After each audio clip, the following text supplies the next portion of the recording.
Arawak chat with Professor Hard Stepper.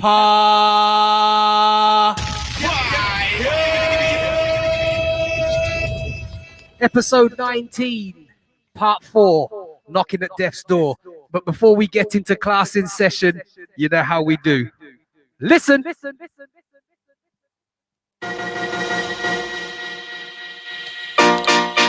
Oh, baby, I don't know my lady, I don't know see baby, yeah. Sometimes I wonder I'll never make it to this world when I have a new. I just don't have a clue. And sometimes it seems that this world closing ahead of me, and there's no way of breaking free.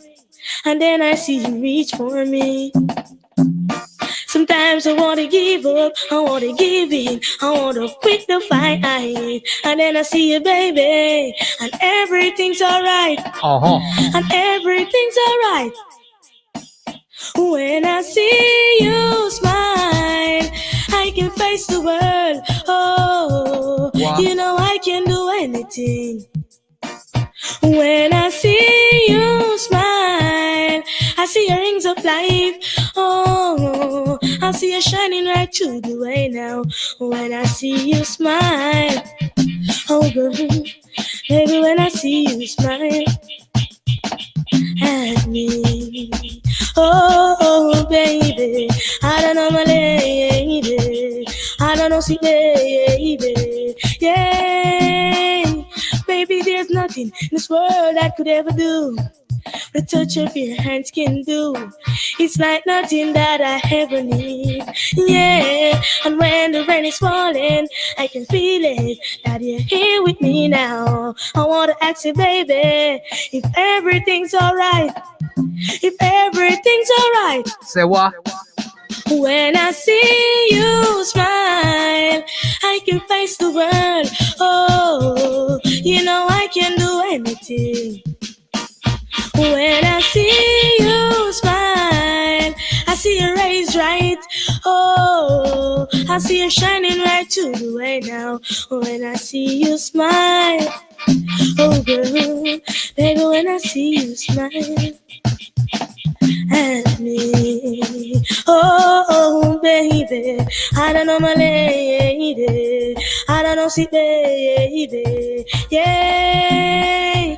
When I see you smile, I can face the world. Oh, you know I can do anything. When I see you smile, I see your rays right. Oh, I see you shining right through the way now. When I see you smile, oh girl, baby, when I see you smile at me. Oh, baby, I don't know my lady, I don't know see baby, yeah. When I see you smile, I can face the world. Oh, you know I can do anything. When I see you smile, I see you raise. Once again, sounds of singing sweet. Track entitled When I See You Smile. Available at all good music retailers and stockists. Make sure you go cop it. That is a classic banger. Anytime you hit that one, the dance floor just ignites. As we move into the double, listen.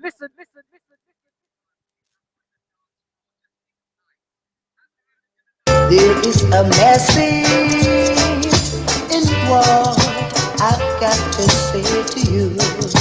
Hold on a second. Let me come again. My apologies. Little technical hitch. One more time. There is a message in what I've got to say to you. Fire Moma.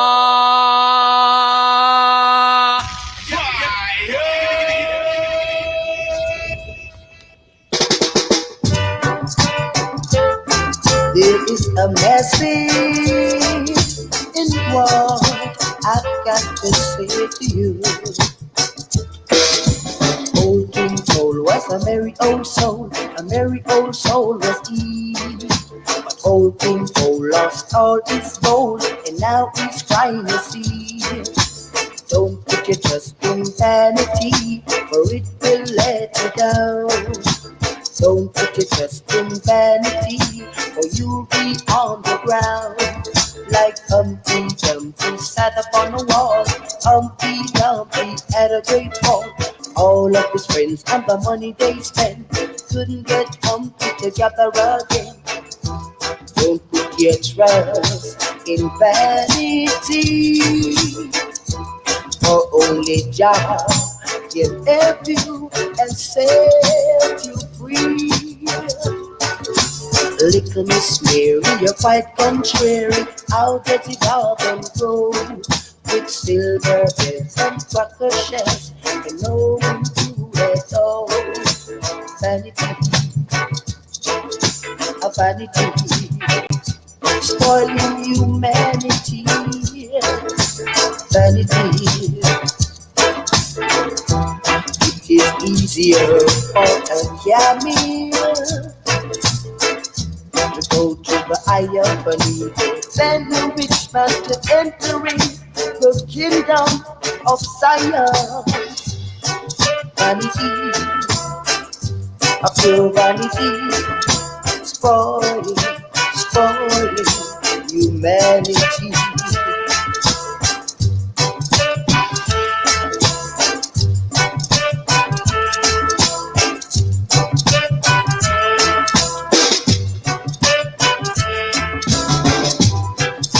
It's easier for a camel to go to the irony than a rich man to entering the kingdom of Zion.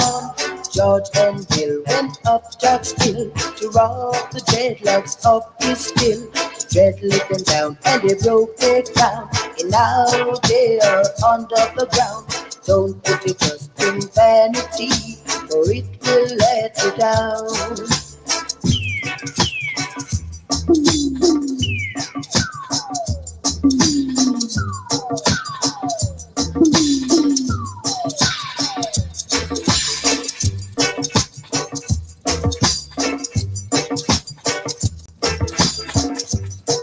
Version, excursion. What?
It's easier for a camel to go to the irony than a rich man to enter in the kingdom of Zion. George and Bill went up that hill to rob the dreadlocks of his skill. The dread went down and they broke it down, and now they are under the ground. Don't put your trust in vanity, for it will let you down. Don't put your trust in vanity, or you will be on the ground. A vanity, pure vanity, for humanity, a vanity.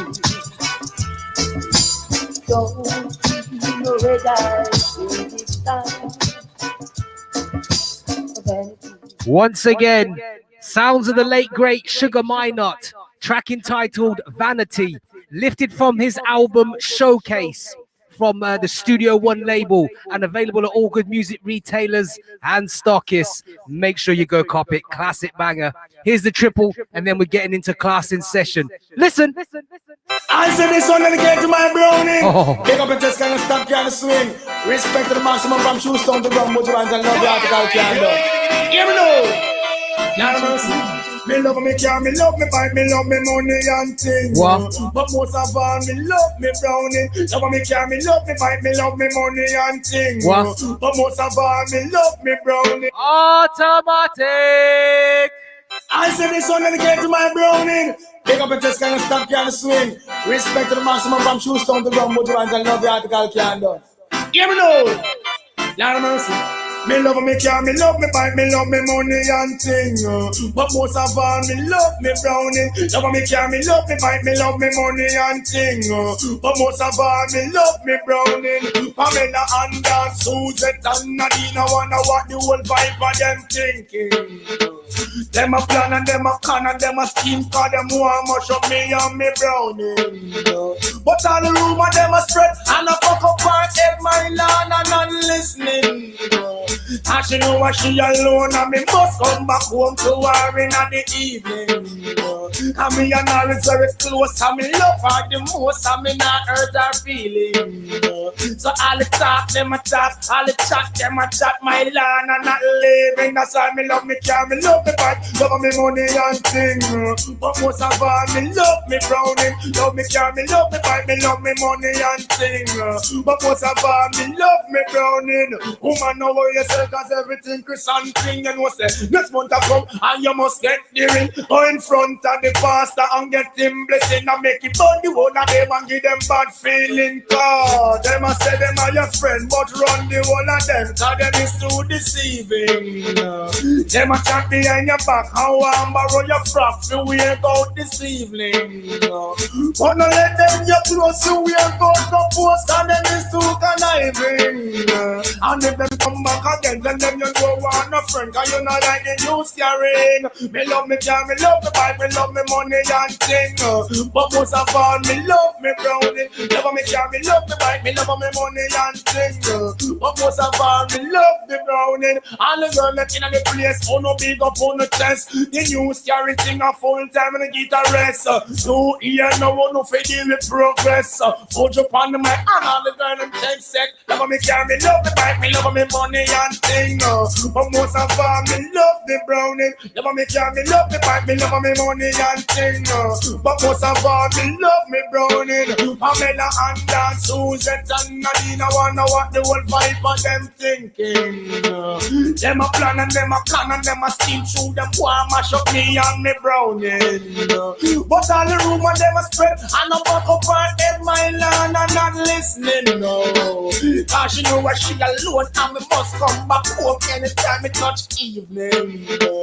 Me and her is very close and me love her the most and me not hurt her feelings. So no matter what them say and no matter what them do, my land and not leaving. Me love me car, me love me bike, me love me money and thing.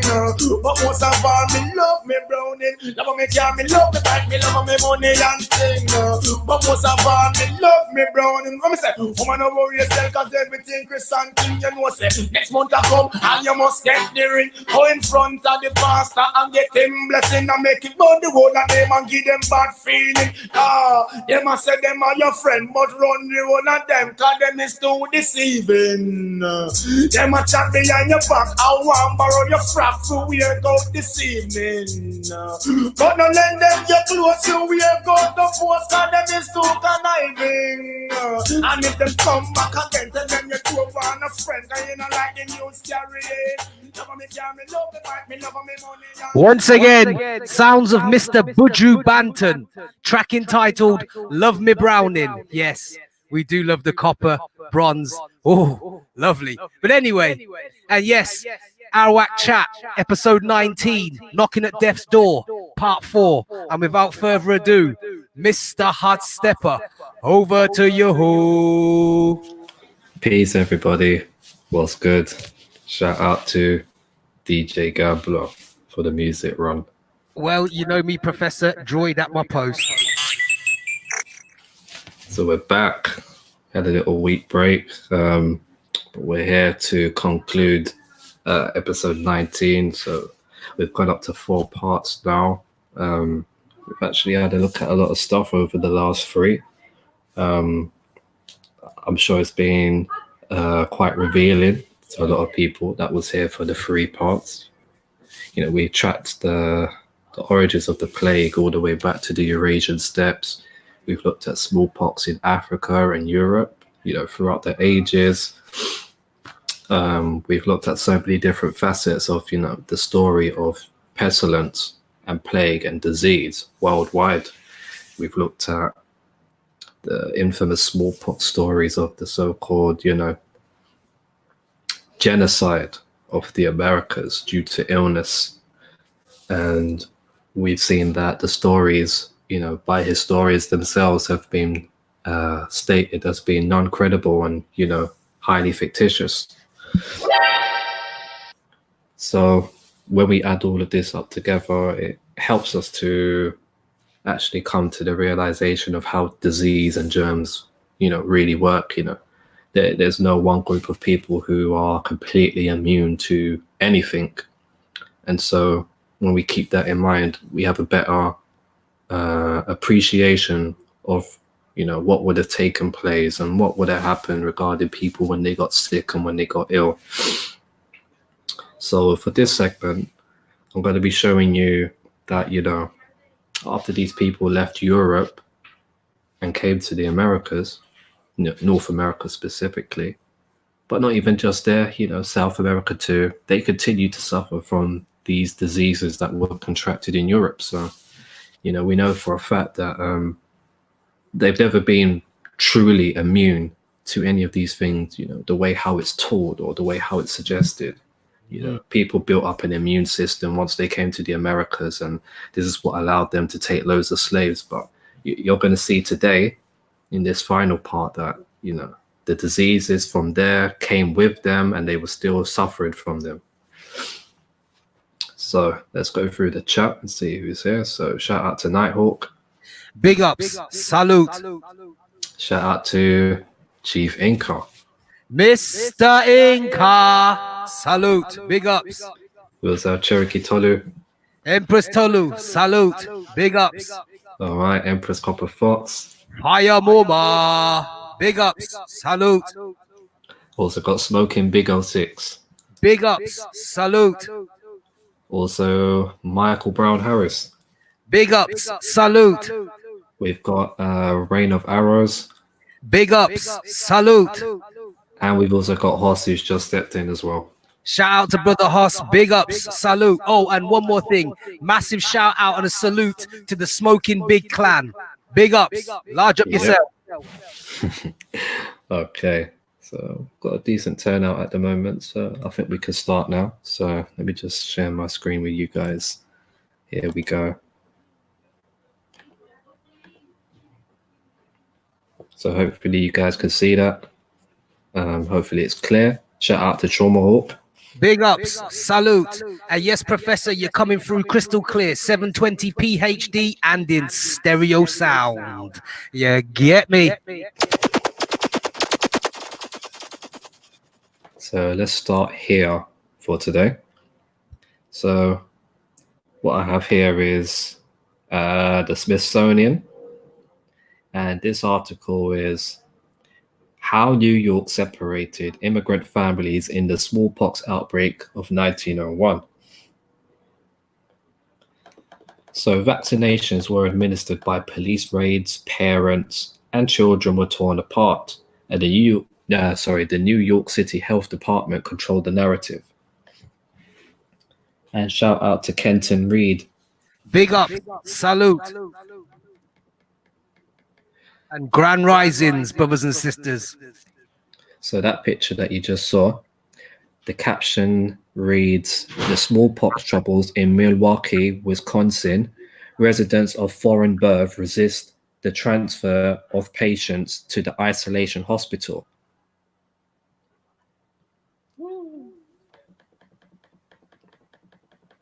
Okay. So late on a Friday night in February 1901, when the residents of an Italian neighborhood in New York City's East Harlem were home and sleeping, a battalion of more than 200 men, police officers and doctors quietly occupied the roofs, backyards, and front doors of every building for blocks. Under the command of the Bureau of Contagious Diseases, they entered the homes one by one, woke every tenant, scraped a patch of their skin raw with a lancet, and rubbed the wound with a small dose of the virus variola. It was a smallpox raid, and the residents in good health were being vaccinated. But for anyone who showed any symptom of smallpox, the events of that night were even more alarming. They were taken immediately to docks on the East River and sent by boat under the cover of night to an island just south of the Bronx, North Brother.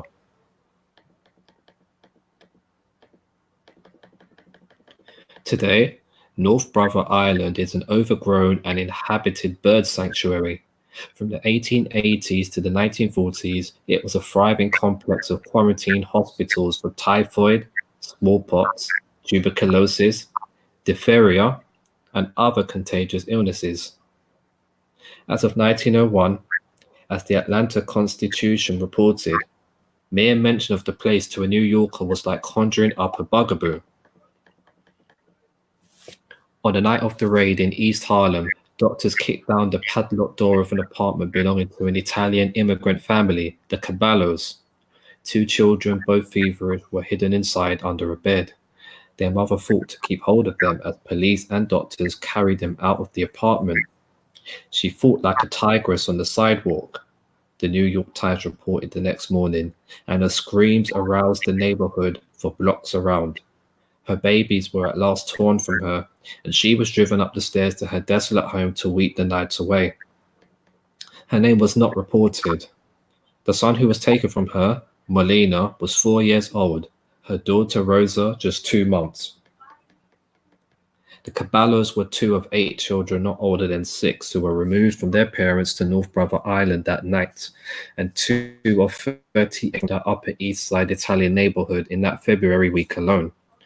When Chief Inspector Alonso Bluevelt's troops came through, they found babies hidden in cupboards, closets, and under furniture. In some cases, the Times reported of a similar event in the same neighborhood 2 days earlier. Fathers took their children under their arms and fled with them over the roofs of houses to prevent them from being taken. In the end, parents were forced to stay behind, letting go of their ailing children without knowing if they would ever see them again. Some did not. The United States diagnosed its last case of smallpox in 1949, and by 1980 the disease was declared eradicated worldwide, so late 1900s. But prior to that, smallpox killed 300 million people around the globe, so not just the Americas.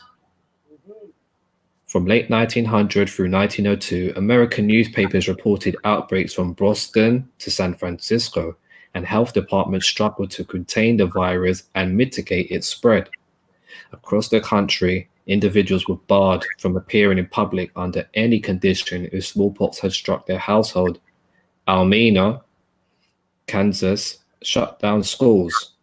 In Delaware County, Indiana, officials placed whole towns under quarantine.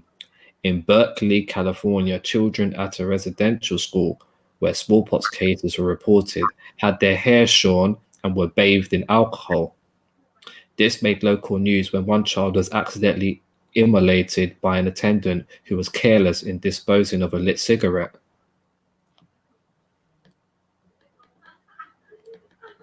Often, marginalized communities were called out by government and the media as threats. In Bemidji, Minnesota, the Bemidji Pioneer reported that Ojibwe tribe of the Mille Lacs Reservation were menacing the nearby white settlements with the smallpox fatalities. In Buffalo, New York, the Buffalo Courier blamed the carelessness of the low-income Polish district for the disease's spread. In New York City, Italians were shamed by public health officials. No one knows the harm that has been done by these Italians. Manhattan sanitation superintendent Frederick Dillingham told the New York Times during the February raids. They have gone from infected homes to work everywhere. They have ridden in streetcars, mingled with people, and may have spread the contagion broadcast. Contending with outbreaks of smallpox and other contagious diseases in the teeming 19th century metropolis was a way of life. New York City founded its health department to address the yellow fever epidemic in 1793. Cholera gripped the city for decades in the mid-1800s. And in the previous smallpox outbreak of 1894, as many as 150 smallpox cases per month were being reported. Whoa.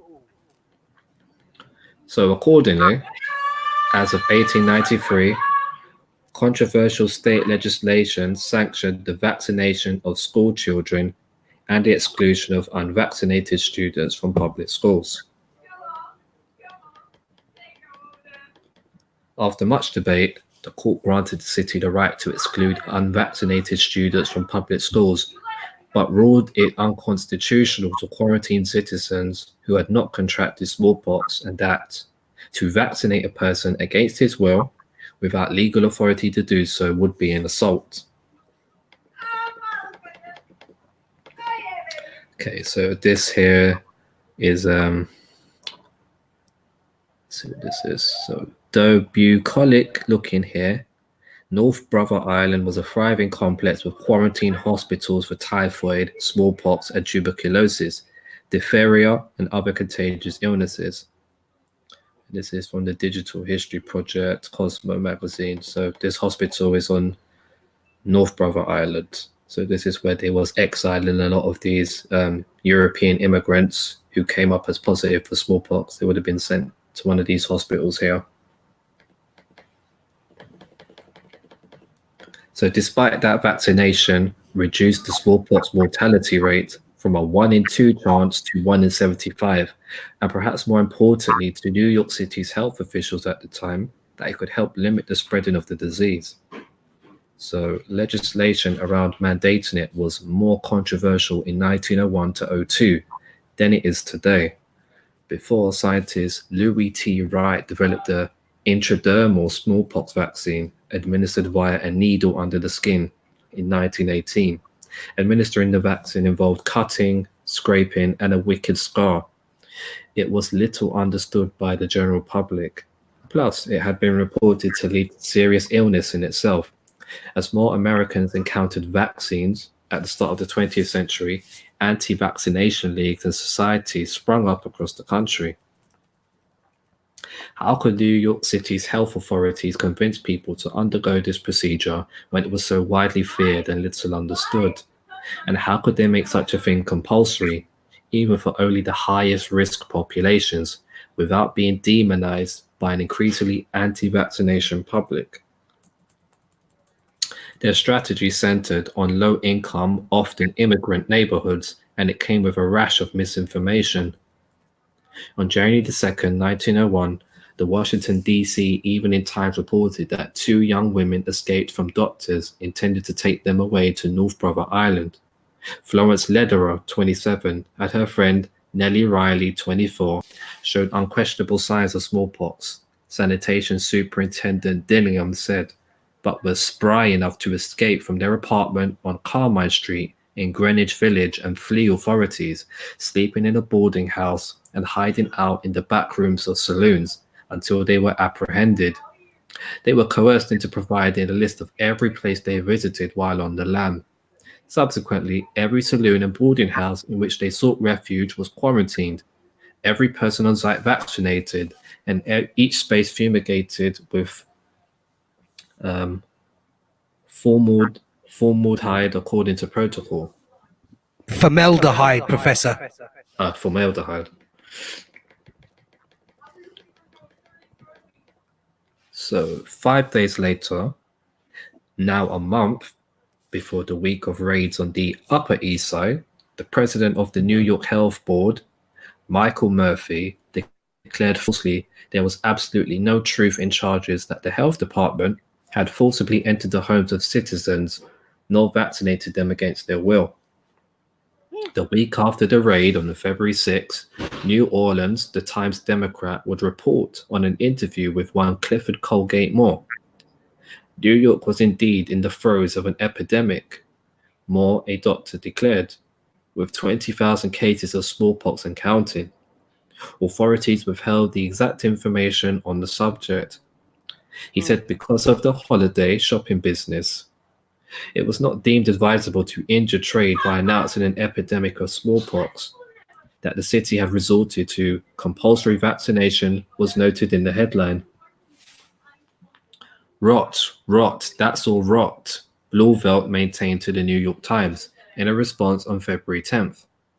He refuted most everything Moore told the Times Democrat article, further stating he'd never heard of Moore, a Brooklyn native with degrees from the Brooklyn Polytechnic Institute and the College of Physicians and Surgeons at Columbia University, nor had anyone working at the New York hospitals with which Moore was supposedly affiliated. He disputed that the city was forcing vaccinations on citizens, and most of all, he disputed Moore's figures. The number of cases in Manhattan has certainly been within 200 all told, Blauvelt insisted, citing fewer than a dozen in Brooklyn total since late the previous year. Moore's figure of 20,000 was certainly inflated. Over the 2 years of the smallpox outbreak, reported cases reached more than 3,500 and reported deaths totaling 719. But on the other hand, Blauvelt's figures were undoubtedly low. First, people, patients, parents, and doctors alike were scared to report cases. Blauvelt himself may also have intentionally underreported in the interest of averting panic. His health department successor, Royal S. Copeland, would do the same during the influenza outbreak in 1918, declining to close schools in an effort to keep down the danger of panic and allow people, Copeland would tell the New York Times, to go about their business without constant fear and hysterical sense of calamity. At the start of 1901, the small numbers that had been reported were not quite enough to strike terror into a city of 3.5 million people, writes Brandeis University history professor Michael Willrich, author of Pox in American History, but more than enough to cause the circulation of library books to plummet, the city's regional trade to shrink, affluent families on the Upper West Side to cast out their servants, and the health department to hire 75 extra vaccinators.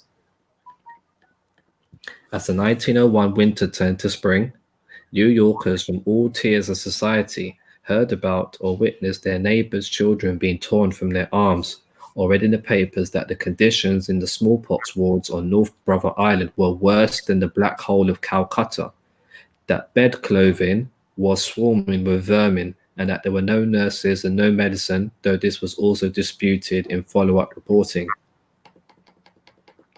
So the more the epidemic was discussed, and the more reporting that happened on the separation of families and the terror of North Brother, the more citizens resolved to nurse afflicted children and family members back to health in secret at home.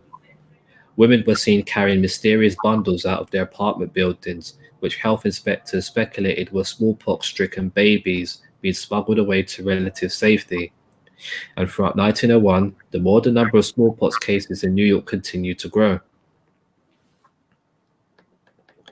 Blauvelt and his colleagues continued their flight quietly.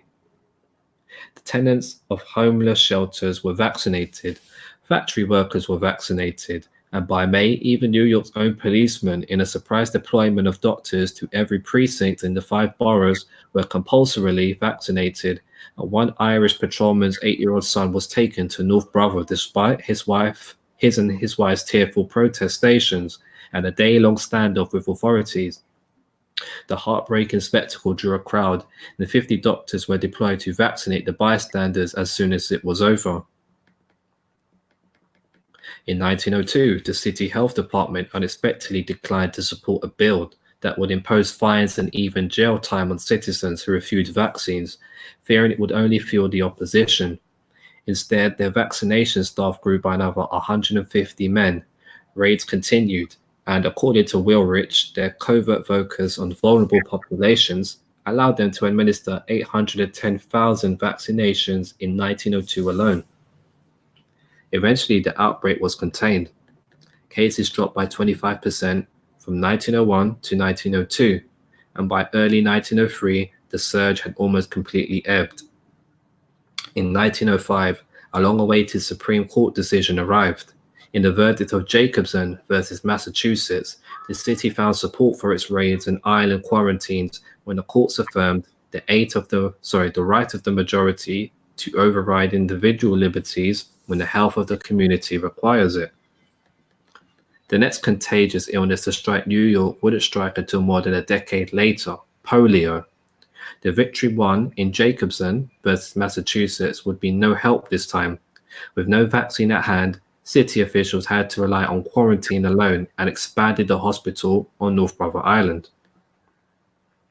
In the summer of 1916, polio claimed more than 2,000 victims, many of whom perished at the newly expanded island facilities. 90% of them were children younger than 10.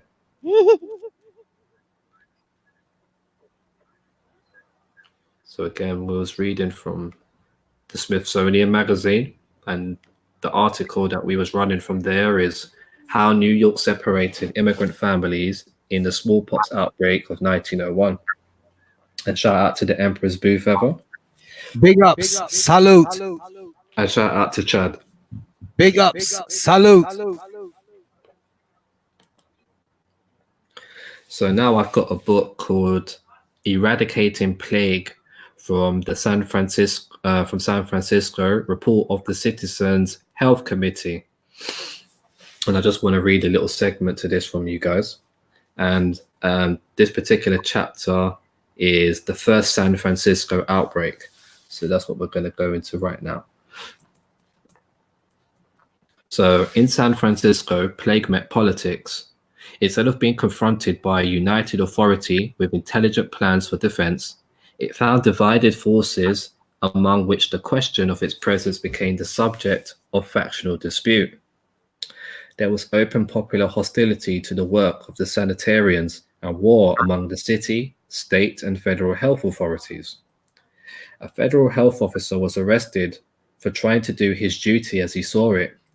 Eugene Smits, while mayor, refused to approve the printing of health reports and vital statistics and attempted to remove from office 4 members of the Board of Health who persisted in the statement that plague existed in the city. The state bacteriologist, Riff Kogel, found plague germs and lost his position and part of his back salary. The public drew its inferences from the voluminous misinformation furnished by the disputants. Plague was said to be a medieval disease. It belonged to the days of Charlemagne or James II, before the common people had soap. It was an Oriental disease, peculiar to rice eaters. It was a Mongolian or Hindu disease and never attacked whites. In San Francisco, it was not a disease at all. It was graft. Landlords of Chinatown rat warrens contended fiercely that their premises were perfectly sanitary because the plumbing was vented. For a while, the people were in the gravest danger, and it seemed impossible to convey any adequate warnings to them.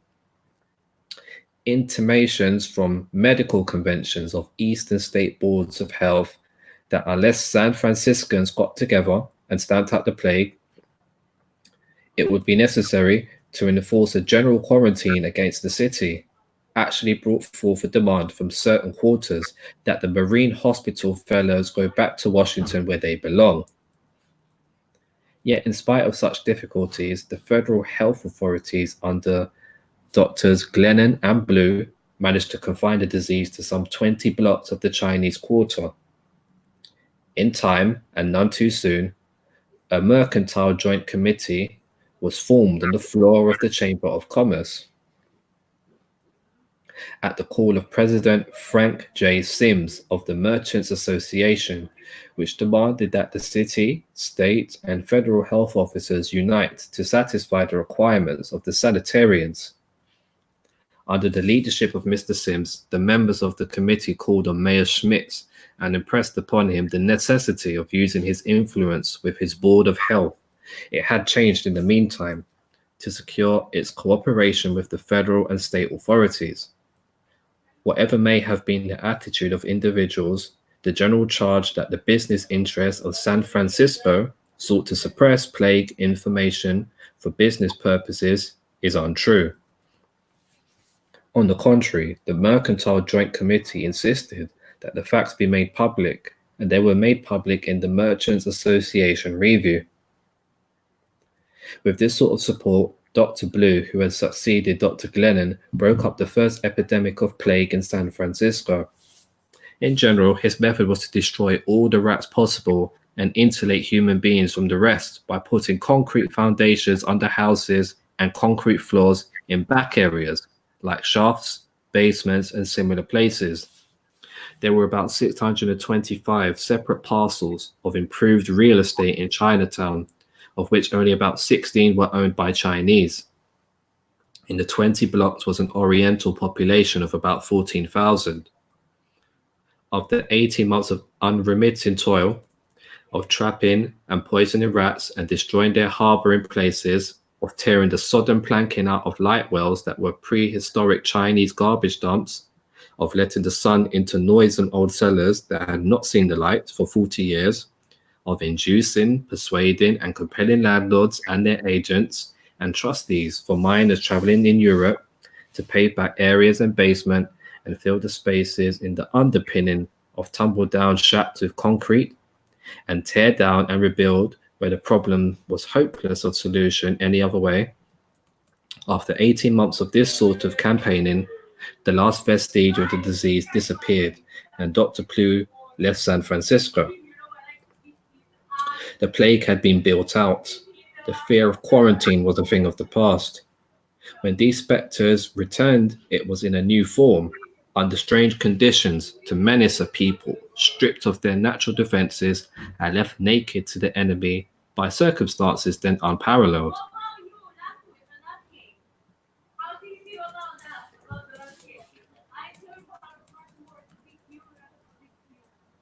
Okay, so the caption for this picture is the Intelligence Department. Inspector of the United States Public Health and Marine Hospital Service interviewing a householder.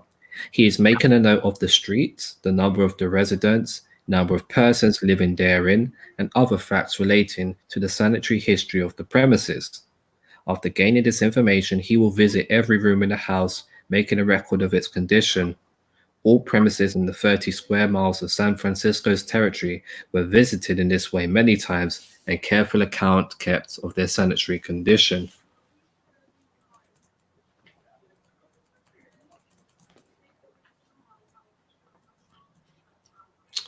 Okay, so again, just to let you know what we was reading from.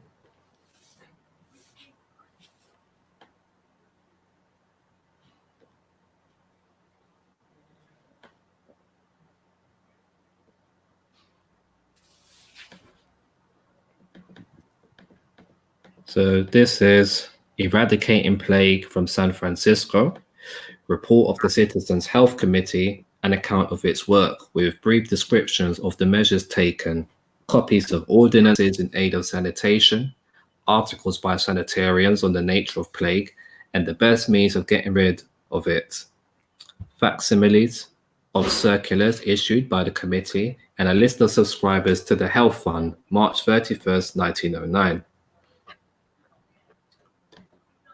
And with that, I think we'll go to a little music break and then we'll get into a few more things.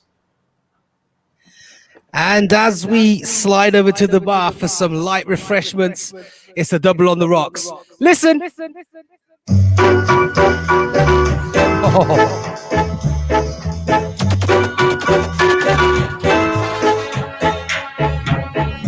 I'm in a dancing mood.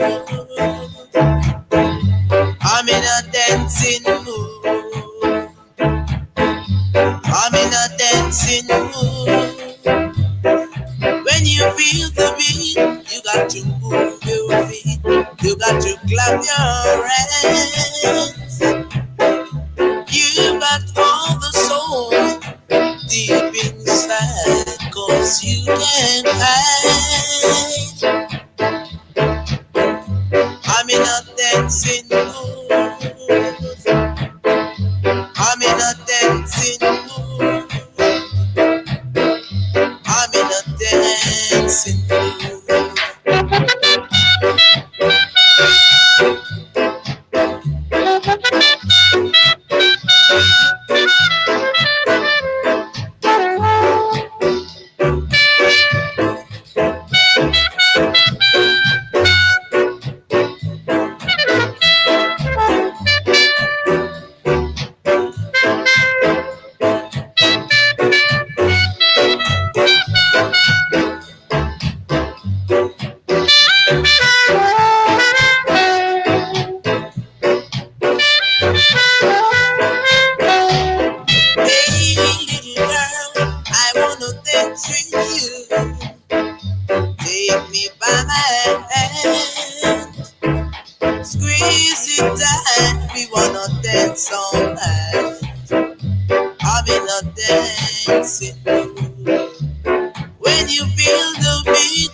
Once again, sounds of the late great Delroy Wilson, track entitled Dancing Mood, available at all good music retailers and stockists, and that comes from the year 1966 and is lifted from the album Original Club Ska. Once again, available at all good music retailers and stockists. Make sure you go cop it. Classic, classic, classic. Here's the double, and we're getting back into it. Listen. Oh. Originates. I can feel those trips walking over. What? When you held me tight, now I feel those pains taking over. One more time for the TOP, Professor. Yo, Professor, taking me back. Oh, and Copper Fox, you have to wait till Lacono Corner for the stronger drink selection. It's soft drinks for class in session. As we continue, one more time.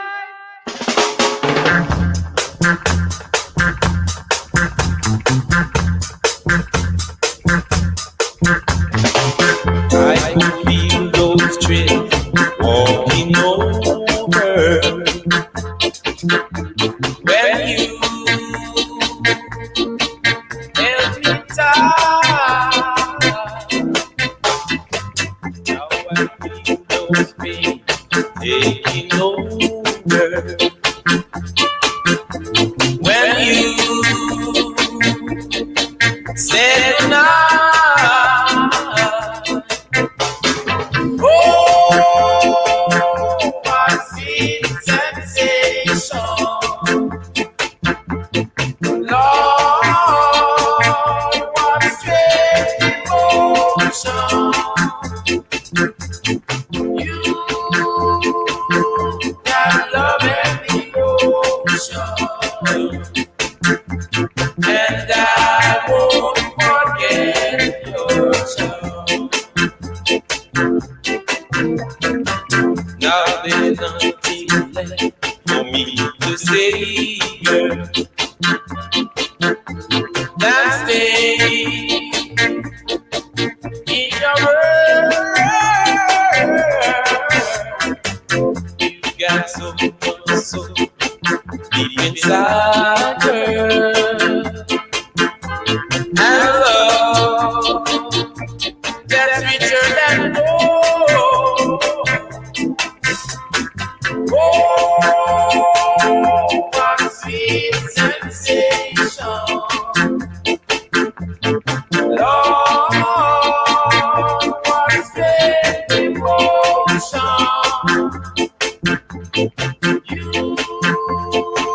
You got love and devotion, and I won't forget your love.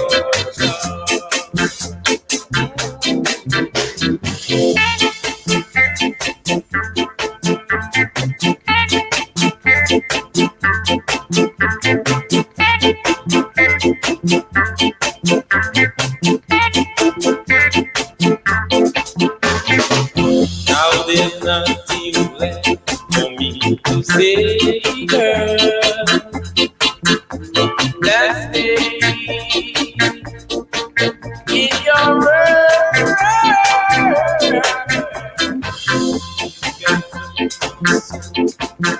Inside her and love that's richer than gold. Oh, my sweet sensation, Lord, what great devotion. You got love and devotion, and I won't forget your love. And I won't forget your love. And I won't forget.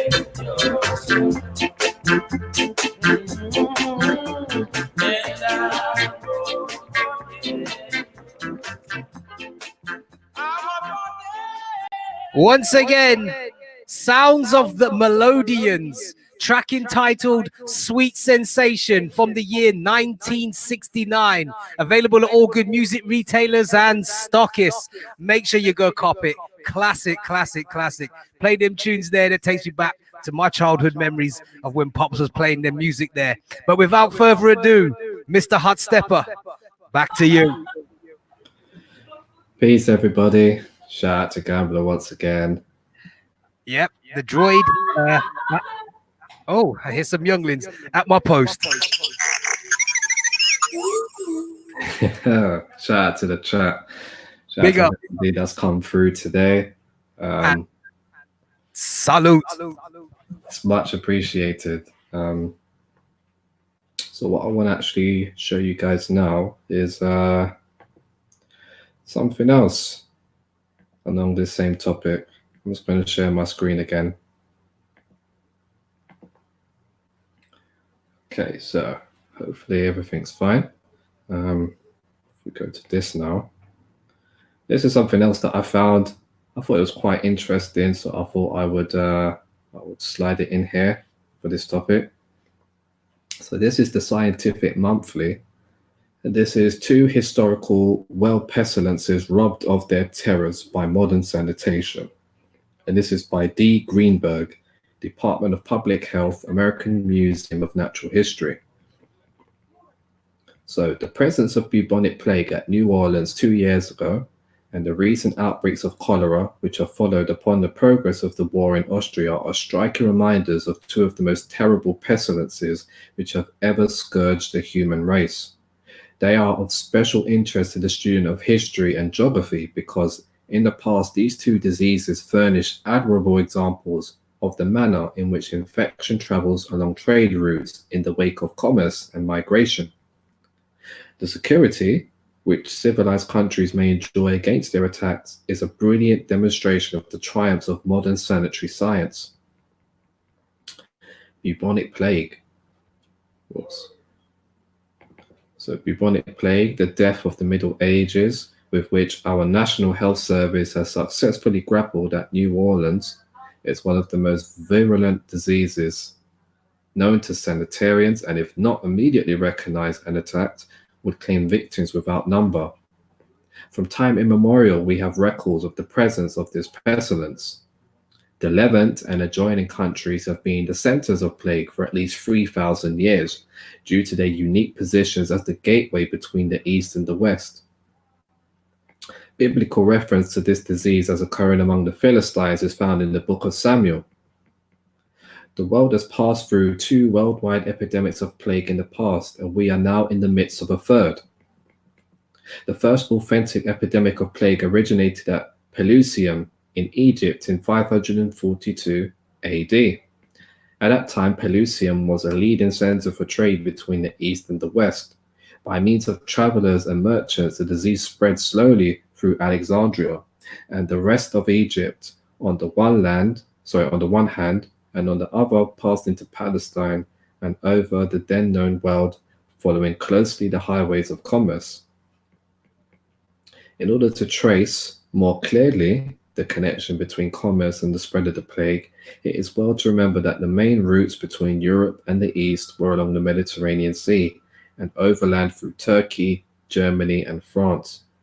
It was along precisely these routes that plague traveled, as can be seen from the accompanying maps. At the height of the epidemic, the number of dead reached 5,000 a day, and during some days the mortality rose to 10,000. According to Procopius, a witness of this epidemic, okay, there's that there, trade routes during the Middle Ages. It spared neither island, nor cave, nor mountaintop where man dwelt. Many houses were left empty, and it came to pass that many from want of relatives and servants lay unburied for several days. At that time it was hard to find anyone at business in Byzantium. Most people who met in the streets were bearing a corpse. All business had ceased. All craftsmen deserted their crafts. The second great epidemic of plague, known in history as the Black Death, originated in Mesopotamia, an old endemic center of this disease, about the middle of the 11th century. It is thought that the returning crusaders during the 12th and 13th centuries assisted in its recrudescence of plague. Again, the disease followed the routes of travel and commerce, by this time going further north into Europe. During this epidemic, some 25 million people, or 1/4 of the population of Europe, are said to have perished. It was a veritable Black Death, for the degradation and misery which Europe suffered during the Middle Ages, and from which it very slowly recovered, was largely due to the pestilential disease. Towns were left empty, and all trade was at an end. All feared the pestilence that walketh in darkness, none knowing when their turn would come to be smitten. Venice at this time was the gateway through which the commerce of the East passed into Europe. Goods were brought by caravans to the shores of the Mediterranean or the Black Sea, and from these points carried by ships to Italy to be distributed over Europe. On their way to the Mediterranean, the caravans passed through the endemic centers of plague in Asia Minor, bringing the disease to all regions through which they passed. And we read about this as well in the Encyclopedia of Plagues and Pestilence, when we got to the part about Italy. They were saying that it was taken to Italy as, via the trade route system. So the close parallelism between commercial routes and the spread of plague is illustrated by the fact that with the discovery of a new route to India by way of Cape of Good Hope, the plague almost entirely disappeared from Europe. Just as a single rock may alter the course of a stream, so the discovery of this new route brought about the abandonment of the Mediterranean as a highway of commerce in favor of the water route by way of the Cape.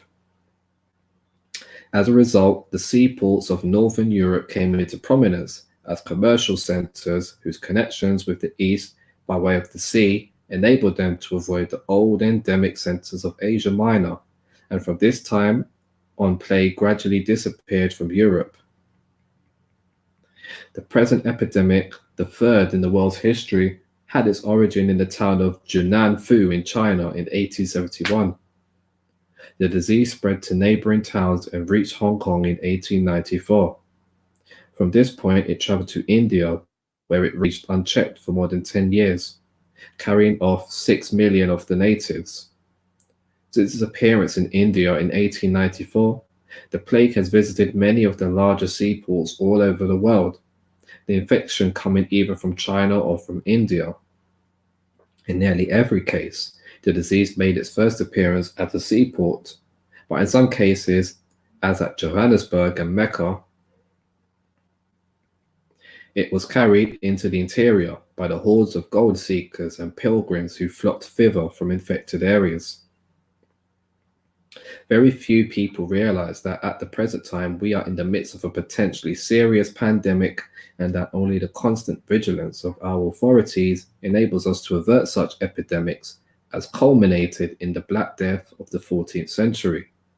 Beside the severe outbreaks in Manchuria and India, the present plague has manifested its presence in all of the principal Chinese seaports, traveling from its source of origin east to Melbourne, Brisbane, and other Australian cities, south to Portugal and Scotland, and around the world to Brazil, Puerto Rico, and California. Yet, in spite of this almost universal diffusion, our knowledge of the rat as the carrier of the germ of plague has made it possible to confine the disease within narrow limits everywhere outside of Asia. From time immemorial, various explanations have been given of the cause of plague. From biblical records, we learn that this pestilence was considered a judgment which God in his wrath inflicts upon man to punish him for his sins. The connection between human plague and the disease among rodents was long ago suspected, for mention is made in the book of Samuel of the fact that in order to stay the progress of the disease, offerings were made of golden images of mice and of the tumors characteristic of plague. Others have looked upon the disease as an emanation from contaminated soil, while others have blamed the air as the carrier of the pestilence. Plague as we know it today is primarily a disease of the rat and only secondarily a disease of man. The germs of the disease are transmitted from rat to rat and from rat to man through the agency of the flea. When a rat dies of plague, the fleas leave the dead animal and by preference attach themselves to other rats, attacking human beings only if there are no other rats to be found. The fleas which carry the germ of bubonic plague fasten themselves upon rats, from the blood of which they take their nourishment. Thus, Jonathan Swift's jest about the endless chain of parasites which prey one upon the other finds here an apt illustration of its scientific truth. Modern sanitary science recognizes two steps in the solution of the plague problem. First, the keeping out of plague cases by strict quarantine measures, and second, the elimination of the carrier, namely the rat. The latter solution is not as easy as one might at first suppose, for even on the best guarded ships and trains, rats somehow find their way aboard and take passage as stowaways. Having reached a new port, they commence breeding very rapidly and before long have established a firm footing in their new environment. If we could successfully control the peregrinations of the rat, the spread of plague would be easily checked. But this being impossible, we must wage a war of extermination against him. This may be done either by killing the rats or by destroying their breeding places. The common methods of exterminating these rodents are by trapping, by poisoning, and by utilizing the rat's natural enemies. Traps and poisons have been used with some measure of success, but the rat, by his constant association with man, has become extremely wary. Rats have been known to enter traps, stand upon the pan with their hind legs, eat the bait, and then carefully turn around and back out. They will eat the bread on which poison is spread so carefully that practically all the bread will be eaten while the poison will be left behind. The rat's natural enemies, the cat, dog, weasel, and skunk, when given a fair chance, will quickly drive him out. The war on rats carried on at San Francisco in 1907 at the time of the appearance of plague in that city proved the great value of cats and dogs, and today San Francisco has a law requiring all structures of 800 square feet or less within certain districts to be raised high enough above the ground to allow these animals free access to the underside of the building. Such methods will remove a considerable proportion of the rats, but it is only by prevention of their further breeding that we may hope satisfactorily to control their numbers. The rat requires two conditions for life: plentiful food and a place for nesting. Eliminate either of these and the problem of extermination is solved.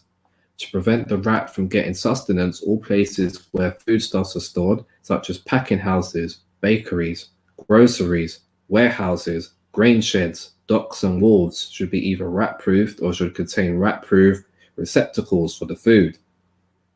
Particular attention should also be paid to the proper disposition of garbage. To prevent the rat from entering buildings and nesting among the beams underneath the floor, the latter as well as the foundation walls should be concreted and all openings in the basement screened. The rats, which are mostly dangerous, are of course those brought from plague-ridden countries. To prevent such rats from landing, recourse is had to the fumigation of ships and to the placing of rat guards, which are nothing more than circular sheets of metal about 2 feet in diameter, fastened in a vertical position on the ship's mooring lines. By preventing the plague rat from taking passage and from landing, we can control the diffusion of plague to other ports. For we know that where trade will go, there rats will go, and where rats will go, there plague will go. Our slogan should therefore be no rats, no plague. The other solution of the plague problem, which consists in the quarantining of all cases of this disease, derives its name from the practice of the Venetians during the Middle Ages, requiring the detention for 40 days of all persons well or sick coming from an infected port. Today, however, with our increased knowledge of sanitary science, preventive measures have become more efficient and less irksome. Ships coming from infected ports are detained for but a day, during which time the infected passengers are isolated and the vessel fumigated. Isolation of individuals takes the place of quarantine against nations. The plague very recently discovered at New Orleans would have brought consternation a decade ago. But today, with the efficient protection of our ports, no fear is entertained. Our knowledge of the rat as the carrier of the germ of plague has made it possible to keep this disease from spreading to any considerable extent anywhere outside of Asia. By enforcing quarantine laws, by disinfecting all ships suspected of harboring infected rats, by preventing the rat from landing, and by the comparative freedom of civilized cities from vermin, we have been able to keep plague from extending beyond the ports at which it has sporadically appeared. It is due to a thorough knowledge of these facts and to the careful sanitary precautions based on this knowledge that we are not at present suffering from a Black Death similar to the one that ravaged and devastated Europe and Asia in the 14th century. Another of the most dreadful diseases of medieval times is Asiatic cholera. Although this disease was described as early as the 4th century, yet no record appears of its occurrence in epidemic form until the 16th century. During the 16th, 17th, and 18th centuries, cholera was epidemic at various times in India. The disease is indigenous to that country and has been disseminated from India to all quarters of the globe. Professor Hotstepper. Could you possibly rewind and come again? During the 16th, 17th, and 18th centuries, cholera was epidemic at various times in India. The disease is indigenous to that country and has been disseminated from India to all quarters of the globe.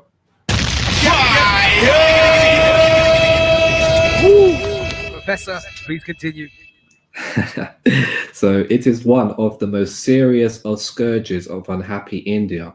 The average annual mortality from cholera for the years 1898 to 1907 in India being 366,378. and is indigenous to India, or should I say Bharat or Hindustan? Yep. Professor, that just says it all. Please continue.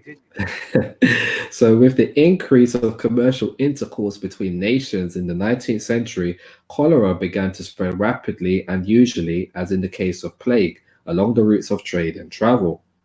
It was not until 1817 that European physicians were attracted to the study of the disease by an outbreak of a violent epidemic at Jessore in Bengal. This epidemic extended westward from India along two routes, one by sea to the shores of the Red Sea, Egypt and the Mediterranean, two by land to northern India and Afghanistan, thence to Persia and Central Asia and so to Russia. The disease ravaged the northern and central parts of Europe, spread to England and subsequently appeared in France, Spain and Italy. Then, crossing the Atlantic, it made its appearance in North and Central America.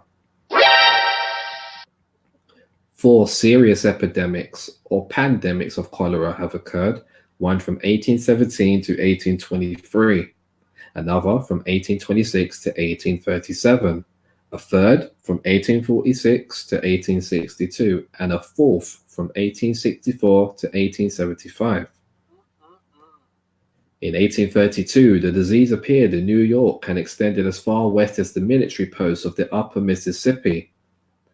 Later, in 1848, it entered the United States through New Orleans, passed up the Mississippi, and was carried across the continent by the searchers for gold on the way to California. Immigrant ships brought cholera to our shores again in 1857 and in 1892, and in the latter year, only aggressive measures at New York prevented its spread to other points. The fear of cholera was the most successful lobbyist in favor of the creation of New York City Board of Health during the epidemic of 1865 to 66, and without whose aid the board would scarcely have succeeded in obtaining the needed powers and the required funds for efficient health measures. While the home of cholera is in the tropics, there is scarcely a country in the world that has not been visited at one time or another by the ravages of this scourge. Today, however, the disease is largely limited to tropical countries where insanitary conditions still exist. Like bubonic plague, cholera is spread by man from place to place, and this follows the lines of trade and travel. Pilgrimages and fairs are a great factor in the dissemination of the disease, favored by the overcrowding and insanitary conditions usually existing at such gatherings. The dispersal of such gatherings then disseminates the disease over wider areas. One of the most important of these recurrent festivals is held at Jagannath Temple at Puri in the province of Bengal. Upwards of 100,000 pilgrims gather at this place during July, when the principal festival is held. Endemic cholera is rarely absent in Puri, and outbreaks almost invariably occur at the time of these gatherings. In 1899, 1,216 cases with 1,020 deaths occurred at the July festival in Puri alone. Cholera, however, spreads along avenues not common to plague. One of the most important of the vehicles of this disease is water. Numberless epidemics have been traced to the pollution of a water supply by a cholera patient. A notable classic example is the Hamburg epidemic of 1892. Cholera was brought to Hamburg by immigrants either from Russia or France. The water of the Elbe River receiving the waste of the city were infected with the discharges of the cholera patients, and this water was used by the inhabitants without previous purification. The water supply of Altona, adjoining Hamburg, was taken from the same river, but first subjected to sand filtration. An outbreak of cholera ensued in Hamburg with 16,957 cases and 8,606 deaths, while 516 cases and 316 deaths occurred in Altona. Most of the cases occurring in Altona being traced directly to infection in Hamburg. Reports from European battlefields inform us of the presence of cholera in Austria. This scourge has been responsible for deaths without number in the wars of the past. For war, famine, and pestilence go hand in hand. No army can be considered safe if once it should appear in the theatre of operations unless the most stringent precautions against its extension are taken. In the Crimean War during the months of July and August of 1853, cholera lost to the French army before a shot had been fired, as many men as were killed by the enemy during the entire campaign and siege. The number of cases totaled 12,258 and deaths 6,013. The British in this war lost 11,097 men from disease, and of this number, 1/4 died of cholera. During the war between Austria and Prussia in 1866, the latter country lost more men from cholera than from the casualties of battle. In our own civil war, upwards of 3,400 cases and 1,500 deaths resulted from the ravages of cholera. This scourge almost destroyed an entire body of recruits brought from New York. During the war between China and Japan in 1894 to 95, cholera claimed 9,658 cases with 5,991 deaths out of the total of 15,860 deaths from disease, from a mean strength of 227,600. Today, we know that disease germs are stronger and more deadly than bullets, so that the soldier is sent forth prepared to meet cholera or other scourges that attack men in the field. The soldier is protected against typhoid and cholera by vaccination against these diseases, by attention to the sanitary conditions of the camp, by sterilizing the water supply, by protecting food from flies, by caring for the waste, and by isolation of cases of such communicable diseases. That such precautions can be maintained under the stress of a great war has already been demonstrated. It is certain, however, that in times of peace, cholera, like plague, has no longer any terrors for modern civilization. In the summer of 1911, ship after ship came into the harbor of New York from cholera-infected ports. They were detained for no longer period of quarantine, but in 24 to 48 hours, every passenger was subject to examination, and the carriers of the deadly Bacillus were picked out and isolated. The examination of 26,930 persons at the port of New York revealed 27 such carriers. The rest of the passengers were sent on their way, and the pestilence, which used to pass in great waves from continent to continent, found an impassable barrier placed in its path by the culture tube and the microscope of the bacteriologist. So this was, let's get the title, the Scientific Monthly, 2 Historic World Pestilences Robbed of Their Terrors by Modern Sanitation, and this was by Dr. Greenberg from the Department of Public Health, American Museum of Natural History. And I was going to jump straight into this. So this is Smallpox Eradication in Western Central Africa by William H. Fogg, J.D. Miller, and D.A. Henderson. Shout out to Born Free. Big ups, salute. Okay, so in 1966, a program to eradicate smallpox and control measles began in Western Central Africa. With WHO and US bilateral technical and financial assistance, the 20 countries mounted a coordinated campaign of mass vaccination, assessment, surveillance, and maintenance activities.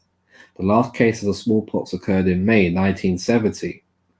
The introduction of epidemiologically directed surveillance containment activities and their rapid success resulted in an interruption of smallpox transmission much sooner than anticipated. The area has remained free of smallpox from 1966 to 1972. Over 28 million children 1 to 6 years of age also received measles vaccination. The campaign established or strengthened structures for preventive health and healthcare services in all the countries. So in May 1970, the last cases of smallpox were reported in Western Central Africa 3.5 years after the start of a coordinated regional program. to eradicate smallpox from the 20-country area. This report describes the development and results of the Western Central African Regional Smallpox Eradication Program. So if we look at the background, so it says the history of the program. Since Jenner introduced vaccination in 1796, smallpox has been gradually eliminated from the industrialized world. However, formulability of glycerinated lymph vaccine posed a severe logistical barrier to widespread mass vaccination, especially in the tropics and in areas with limited medical services. Moreover, the efficacy of vaccination was compromised by vaccinators using suboptimum multiple pressure and scarification techniques. Global eradication of smallpox under such conditions was a fantasy. The years after the Second World War witnessed a revolutionary change. The large-scale production of thermostable, lyophilized smallpox vaccine. So teams of vaccinators could now range far from refrigeration facilities and yet administer a highly potent vaccine. The later introduction of the bifurcated needle and intradermal jet injector largely eliminated the problem of variability of vaccination technique while reducing the quantity of vaccine needed to achieve good results. In 1950, a regional smallpox eradication program began in the Americas under the leadership of the Pan American Health Organization. So by 1958, this program had achieved significant success. Several previously endemic countries had eliminated the disease by mass vaccination campaigns. In addition, PAHO support stimulated the establishment of large-scale freeze-dried vaccine production centers in several of the countries. In 1958, the USSR proposed that a program of global eradication be undertaken under the auspices of the World Health Organization, with primary responsibility for implementation of the program to be left to the countries concerned. India, under advice of an expert committee of the Indian Council of Medical Research, decided to undertake a program of total smallpox eradication. Pilot projects started in 1960 and 1961. A number of other smallpox endemic countries also began eradicating campaigns. Following the introduction of a measles vaccine by Enders, a trial of immunization against measles was held in Upper Volta in 1961. Its success led the Ministry of Health of Upper Volta to conduct a nationwide program of immunization in 1963, with the assistance of the United States Agency for International Development. 6 additional countries received assistance from the USA to conduct nationwide measles immunization programs in 1965, and further requests soon brought the number of countries conducting mass immunization against measles to 11. Medical epidemiologists from the Center for Disease Control, CDC, Atlanta, GA, USA, provided part-time technical assistance for these programs. During the years 1961 to 66, CDC investigated mass vaccination techniques, especially the use of jet injection in smallpox vaccinations. Beginning in 1963, with the support of PAHO and WHO, a series of trials were conducted in Brazil, Jamaica, Tonga, and the USA to test techniques of mass vaccination, principally jet injection, under a variety of circumstances. And you note as well, Professor, that they conducted their experiments on aborigines in the South and the islands. Yeah. Cool. So during 1965, a series of discussions and planning meetings held principally between Dr. A.C. Curtis, Chief, Public Health Division, Office of Institutional Development, USAID, and one of us, DAH, then on the CDC staff, laid the financial and technical groundwork for regional assistance to eliminate smallpox and control measles in the 20-country area of West and Central Africa within 5 years. In January 1966, an interagency agreement was signed, and the West and Central African Smallpox and Measles Control Program came into being. It was funded by USAID and staffed and managed by CDC. During the next several months, agreements with the individual countries were reached and planning began. In May 1966, the 19th World Health Assembly, after considering a report outlining a 10-year eradication program, decided to initiate a major coordinated program for the worldwide eradication of the disease under the organization's auspices. The individual ministries of health in West and Central Africa moved quickly to begin or intensify their various national eradication programs, field activities under the coordinated program beginning in January 1967. So, the area and its people. The 20-country area of West and Central Africa constitutes a single contiguous geographic unit stretching from Mauritania to the Congo, or is also known as Zaire, the Congo or Zaire River, and from the Bight of Benin to the Sahara. Over 120 million people inhabit the area, which is larger than the contiguous states of the USA. The ecology of the region embraces a range of extremes from the coastal rainforest to the arid Sahara, with widely varying traditions and modes of living. Nomadism and transhumance are prominent in the savanna grasslands and predominant in the northern regions of the area. The inhabitants include hundreds of tribal groups who speak a variety of local languages and are organized into various tribal and theocratic societies. In the northern area, Islam is the predominant religion and social organization conforms to Islamic traditions. And shout out to Pretty Bead and Lolly Star. Big ups, salute.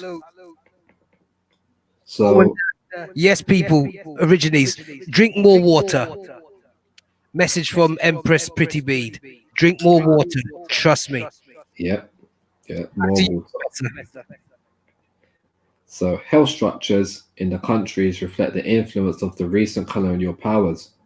In French-speaking areas, mobile medicine, both curative and preventative, has been predominant. In English-speaking areas, establishment of fixed medical facilities has traditionally received priority, with mobile disease control teams a relatively recent phenomenon. Two regional health unions, the Organization for Coordination and Cooperation in the Control of Major Endemic Diseases, and the Organization for Coordination in the Control of Endemic Diseases in Central Africa, unite the medical services of countries that formerly constituted French West and French Equatorial Africa. Their primary function is to coordinate the activities of the various mobile health services in these countries. Notable, though it was only one of many problems, was the existence in Western Nigeria, Dahomey, and Togo of a smallpox cult known variously as Sakpata or Sapona, which attracted devotees who perceived smallpox as a visitation of unappeased gods. Priests or medicine men of the cult erected fetishes to the appropriate spirits, received those who died of smallpox and their possessions, and practiced variolation, the inoculation of material containing smallpox virus. So I'm going to read a little bit of this part now, which is smallpox in Western Central Africa. So the reported number of cases of smallpox by year for the 20-country area is shown in Figure 2. In most years from 1940 to 1970, between 10,000 and 20,000 cases of smallpox are reported. However, retrospective surveys showed reporting efficiency in recent years have been less than 5%. Therefore, it is likely that at least 200,000 to 400,000 cases of smallpox actually occurred in West Africa during most years. Smallpox incidents in West and Central Africa followed a seasonal pattern, reaching a low point in September and October, during the rainy season and rising to a peak in March and April. The late dry season. This pattern was less pronounced in coastal areas and exaggerated in the dry savanna or Sahel. Undoubtedly, it can be explained in part by the effect of climate on social activities. Planting during the rainy season results in dispersion of the population to the fields, and there are fewer social events. The dry season, on the other hand, is characterized by festivals and social contacts in agricultural areas and transhumance in sub-Saharan areas. Just zoom out a bit.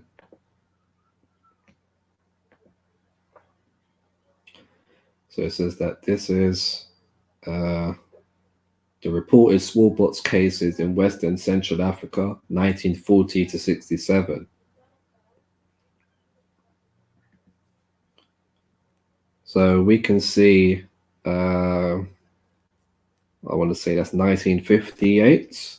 In the 50s, it was at its highest, it was at its peak in the 20,000 region. 20,000 cases. So in the 50s, you had around approximately 20,000 people who had contracted smallpox.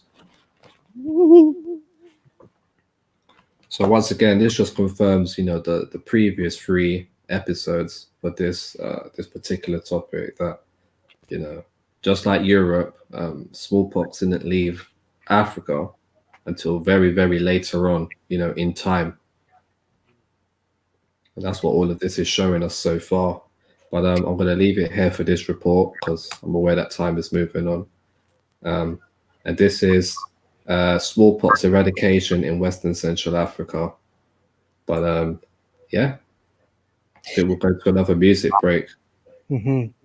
And yes, Professor, you know, more and more mounting evidence to show that all of these diseases, pestilences, etc., emanated and originated, should I say, in the East, not the West. So what do I say? The beast from the East, the West is the best. Yay! That's how it goes. So yeah, it was these diseases were Eastern in origin. They sprung up from many different places, not just Europe, or should I say Eurasia, but you know, because it's all one continent, this is why these things ended up in, you know, places like Africa and so forth. Mm-hmm. Exactly. And yes, Professor, as we slide to the bar for some light refreshments, and yes, Copper Fox, your strong drink is coming later on the corner. It's a double on the rocks. The first one is a J2O. Listen. Yes. Story of my life. I'm gonna be yours, babe, forever and ever and ever and ever and ever. This I promise you, baby, and believe me every word I say. You taught me how to love again. You keep on talking to me, babe, when I needed a friend. To love is such a wonderful thing. Not everybody knows exactly what it means. I'll be there for you, yes. When you want me to, I'll come running, baby.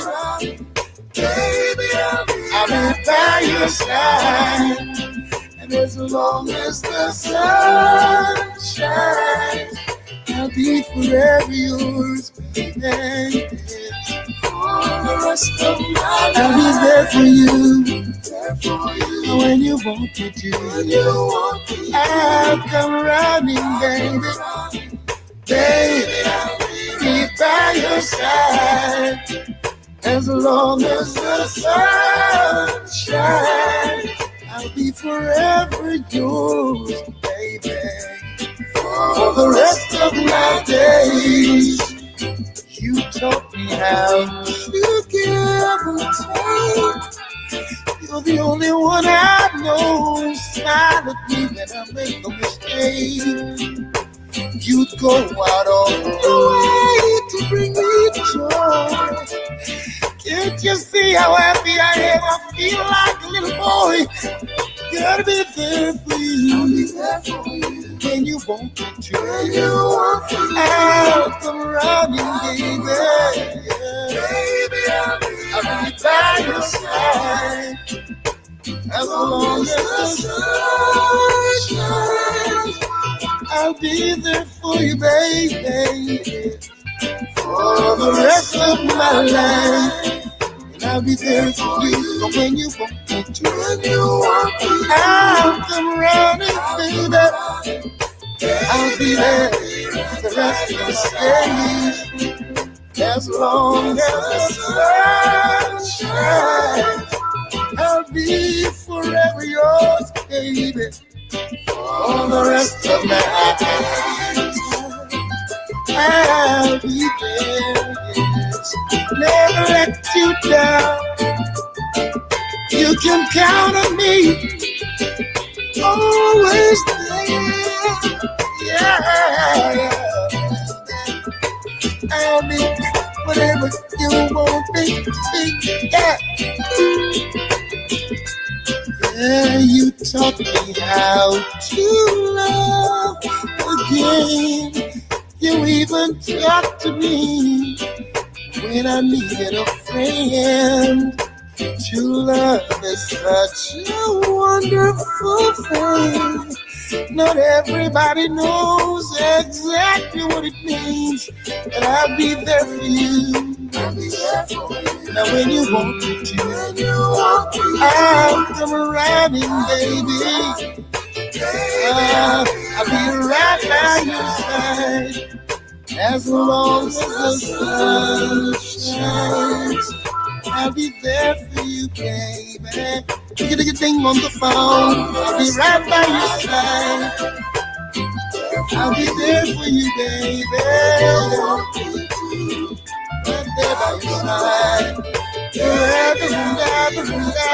side.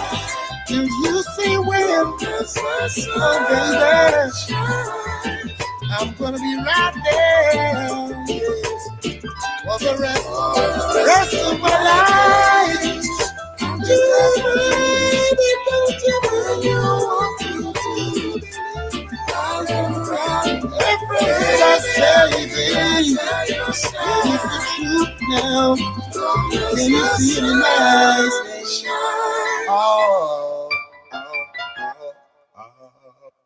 Once again, sounds of Mr. Beres Hammond, track entitled There For You, available at all good music retailers and stockists. Make sure you go cop it.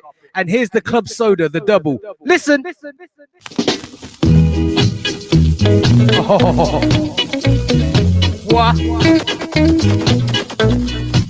We have real faith in the warm love fire.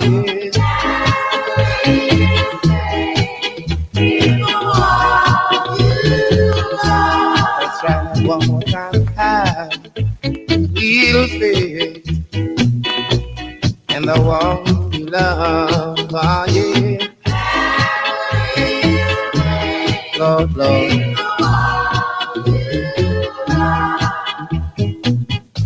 You know the days are cold and the nights are so long, yeah. And I just need this little woman who I could call my very own. But some of her friends told her bad things about me.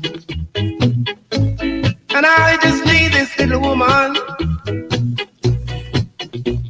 to be living and to a little bit of faith. Good God,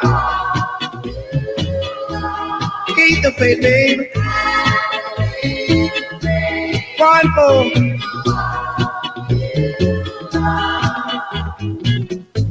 You know, I went to her house on a Sunday afternoon, yeah. I took one look at that woman's face, and don't you know that everything was blown? She said she had a call from someone that she knew, They told her bad things about me, and I knew it would be so. A little bit of faith, good God, keep the faith, babe. Lord of mercy.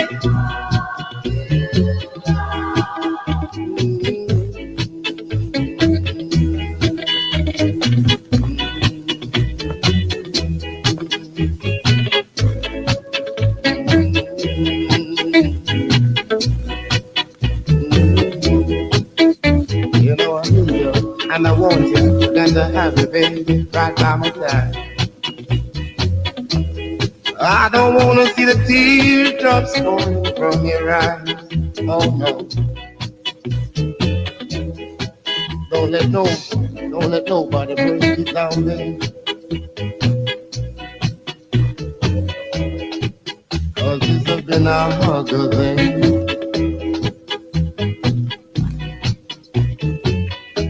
I said to be the best.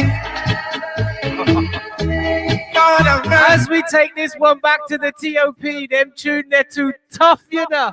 Classic big people tune. One more time.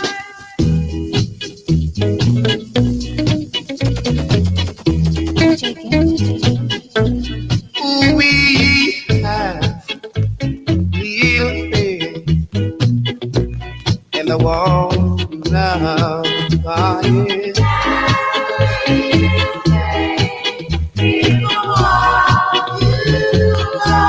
Let's try that one more time. Have real faith in the warm love. Ah, yeah. Lord, Lord.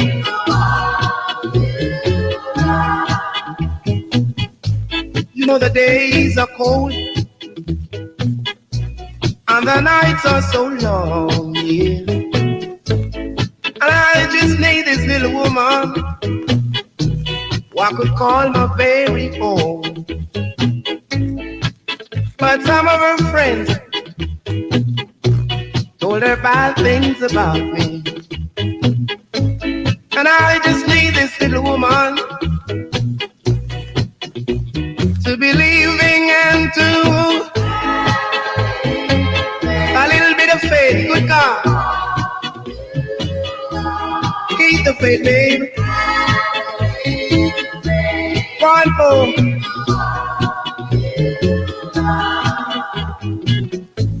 You know, I went to her house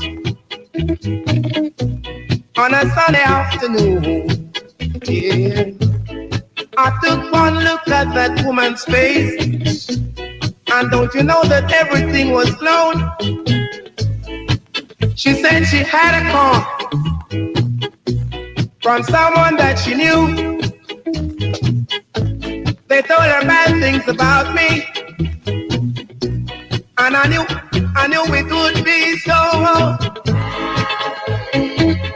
A little bit of faith, good God. Keep the faith, babe. Lord of mercy.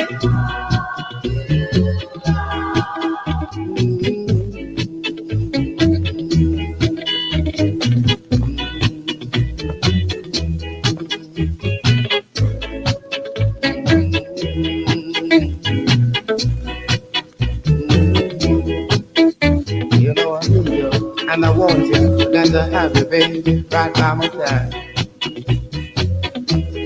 I don't wanna see the teardrops falling from your eyes. Oh no. Don't let nobody bring you down, baby. 'Cause this has been a hugger thing.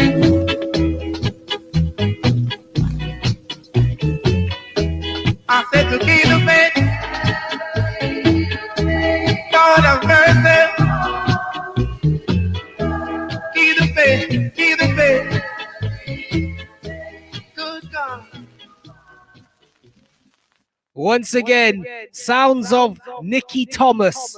Tune entitled Have a Little Faith. And yes, Origines, have a little faith in yourselves and have a little faith in the Most High.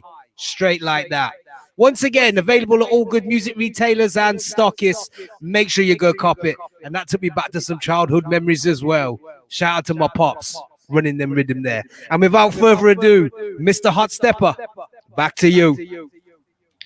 Peace to the chat. Peace to everybody. All right. So we're back. Let's see what we got next to get through. I'm not going to try and take up too much more time, because I know that Chief Inca will be waiting in the wings soon. Okay. We shall be going to the corner after class is in session. Watch out for the notifications. Professor, back to you. Okay, so I remember it was touched on in part 3 that France had some serious hygiene problems of their own. So I did some digging, and it led me to this source here about disease and hygiene in New France. So New France is in Canada. So let's get into this. Yes, Professor. Sacre bleu. Precisely, as you guys are about to see. So in New France during the 17th and 18th centuries, illnesses were a part of daily life, even more so than today. Hospitals and doctors existed. Often medical practitioners worked in conjunction with religious congregations to administer care for sick individuals. However, as you can imagine, healthcare was much, much different back then. So what exactly happened if you were living in New France and got sick? So the situation wasn't really that grave. However, due to the high prevalence of infectious diseases as a result of a lack of knowledge and proper hygiene, people who got sick died more often. Diseases like smallpox, typhus, cholera, dysentery, tuberculosis, syphilis, influenza, scurvy, scabies, intestinal parasites, measles, and various fevers, scarlet, yellow, and typhoid, afflicted the people of New France at one time or another. Respiratory illnesses were especially common in the winter. In addition, the strain of daily life took its toll on people, and it was common to suffer from some sort of physical ailment like muscle pain, rheumatism, and hernias. Unsurprisingly, the life expectancy of the average New France citizen was only 40 years of age. Wow, Professor. And the droid is 40 years old. So, wow, when they reach my age that I'm at right now, they was croaking it. Woo! Yeah, life expectancy, it was considerably shorter then compared to now. I bet. So lack of personal hygiene. So historians claim that the 17th and 18th centuries were pretty terrible in terms of personal hygiene. Why was this? The religious renewal that occurred under the Ancien regime in France meant that nudity was looked down upon. Reportedly, even when someone did bathe themselves, it would have been rare for them to get completely undressed. People tried to avoid washing because of popular medical theories of that time. Germs called miasma traveled through the air and got into the body via our skin. Hot water was seen as harmful because it opens our pores more.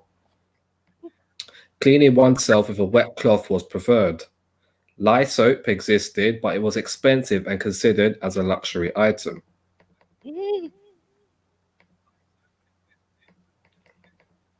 Fears around water extended to childbirth, when babies were minimally cleaned after being born because people believed the residues would protect the newborn from diseases.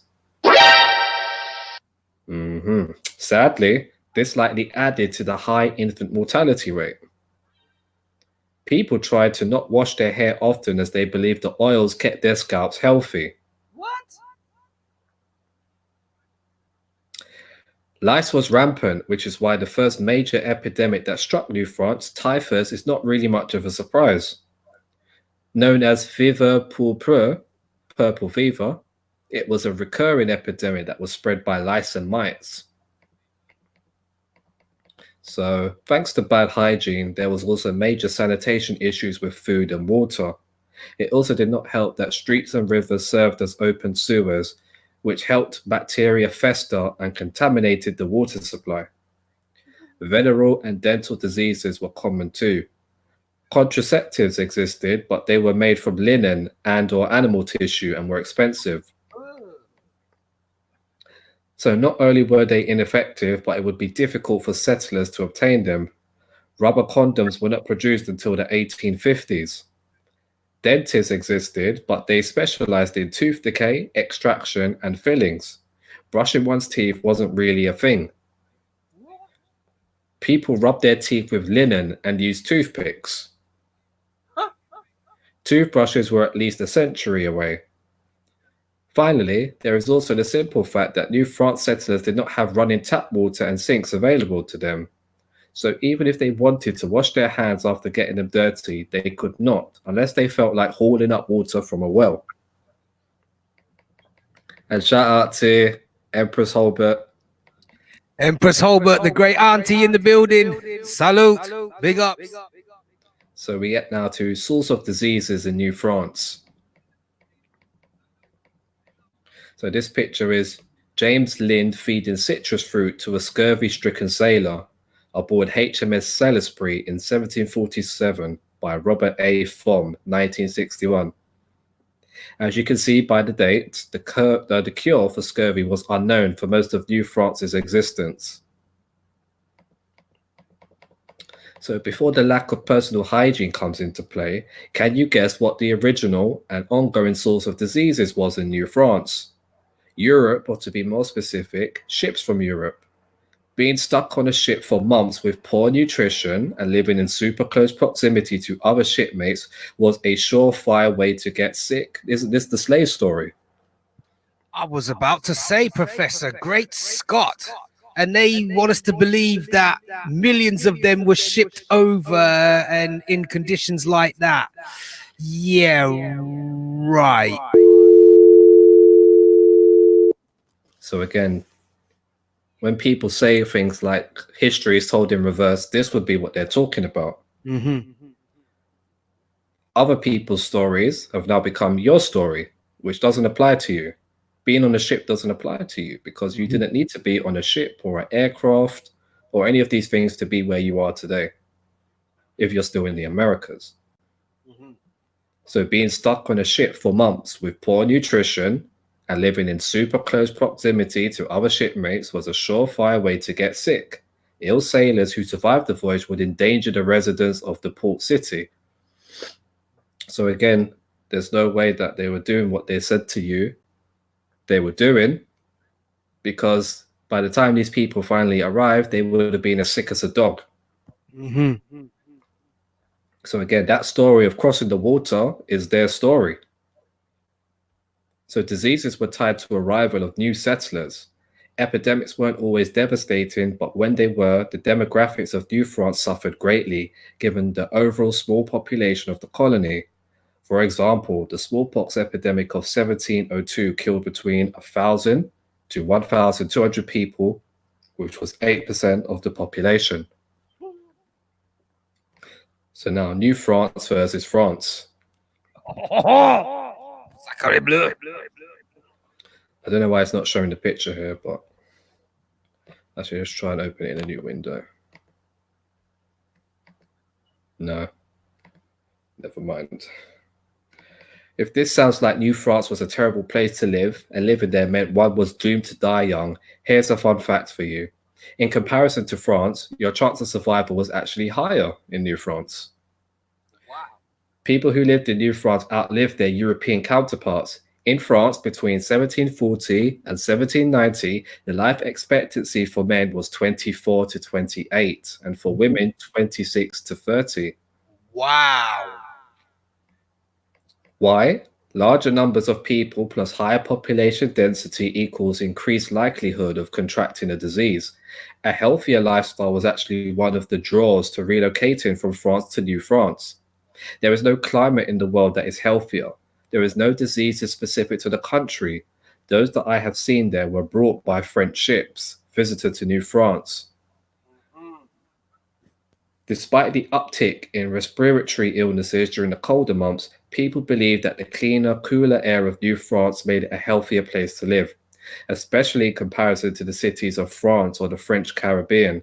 The latter had to deal with not only illnesses brought in via ship, but tropical diseases like malaria too. So again, this implies that malaria was already in the Americas.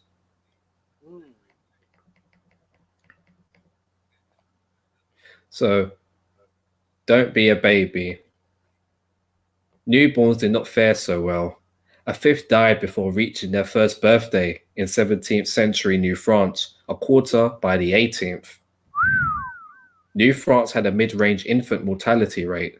Once you got past your first birthday, though, your chances of living drastically improved. Live in the countryside. Self-explanatory, really. If possible, try to live on a farm away from everyone else. Epidemics increased during the 18th century because more and more settlers were living in cities. The less sick people you and your family came into contact with, the better. Come from a family of survivors. If you're one of your parents contracted an illness but survived, you would be born with antibodies that would protect you from said illness. For example, smallpox was so prevalent in Europe for so long that eventually the mortality rate decreased to 30 to 35%. So if a New France settler got smallpox, they didn't need to start planning their funeral ASAP. Don't be an indigenous person. So forget warfare. Disease is what disseminated the indigenous populations in North America. They were the ones who really suffered, not European settlers. Mr. Hot Stepper. Could you possibly rewind and come again? So they're going to say that forget warfare. Disease is what disseminated the indigenous populations in North America. They were the ones who really suffered, not European settlers.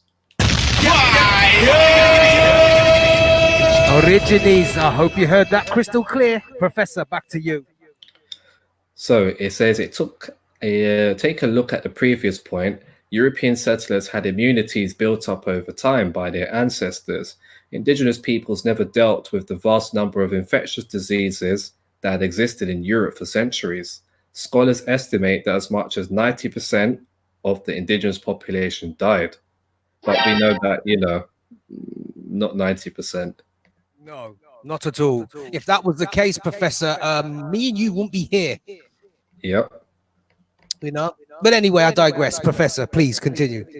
So as you can see, one's likelihood of survival in the days of New France was highly dependent upon chance. When one got sick, though, it wasn't an automatic death sentence. Unless you got bubonic plague, then you were screwed. Sick New France citizens and indigenous peoples had a number of healthcare options and facilities at their disposal. Some of these options are similar to today, or were earlier front runners. Others, not so much. We will be taking a look at professional treatments and tools in next week's post. So they have a follow-up to this, more than likely. But yeah, this was disease and hygiene in New France. A shout out to Turek. Shout out to the mercenary. Salute. So that brings us to the end of episode 19. So yeah, that is disease and pestilence in a nutshell. Yeah, as you can see, we've been all over the world with it. We've been to Europe, Asia, Africa, the Americas. We've looked at migrational patterns for disease, prevention and methods of eradication. We've looked at all of these things over the last 4 sessions. So hopefully now people have a better, understanding of how illness and disease works geographically, and that, these things were widespread. They were in many different places. But the important thing to always remember is that, in everything that we looked at, it was always stressed that these things were brought to the Americas. With the exception of malaria, which could quite possibly have already been in the Americas. But everything else was brought over.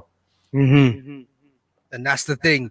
The beast from the east. Boo! The west is the best. Yay! So I hope, you know, now it's more clear that when it came to the Americas, that it's not really feasible that everybody, or shall we say almost everybody, perished because of these diseases, because all we have to do is look at, you know, the people that brought these diseases. They came over and were still suffering. And we've read numerous times that they weren't over these ailments until late 1900s. So we know that this must have a knock-on effect for the story of the slave trade. Yeah. Somebody's lying. But once again, much appreciation to everybody that's been supporting, everybody that comes onto the live chats and leaves comments and sends information outside of the live streams and everything else involved. For real. Big ups and salute. And as Professor Black Truth quoted, you, Origines, brothers and sisters, you are the force multiplier. And for that, we salute you.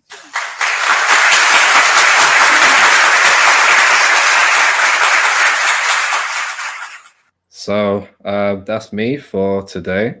Hope everybody enjoyed. And shout out to Gabler. And yeah, until next time. Yes, Professor, thank you. Once again, just simply brilliant and standing ovation.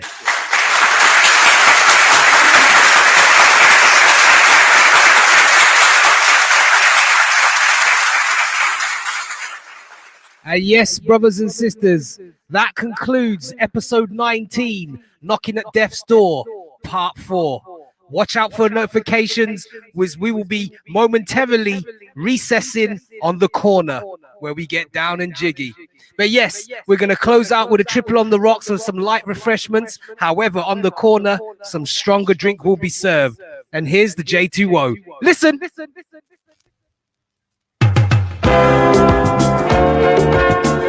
Oh.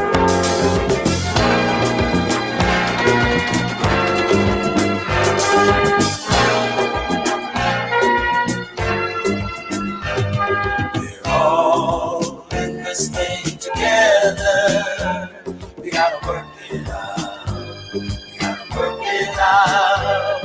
We're all in this thing together. Origines message.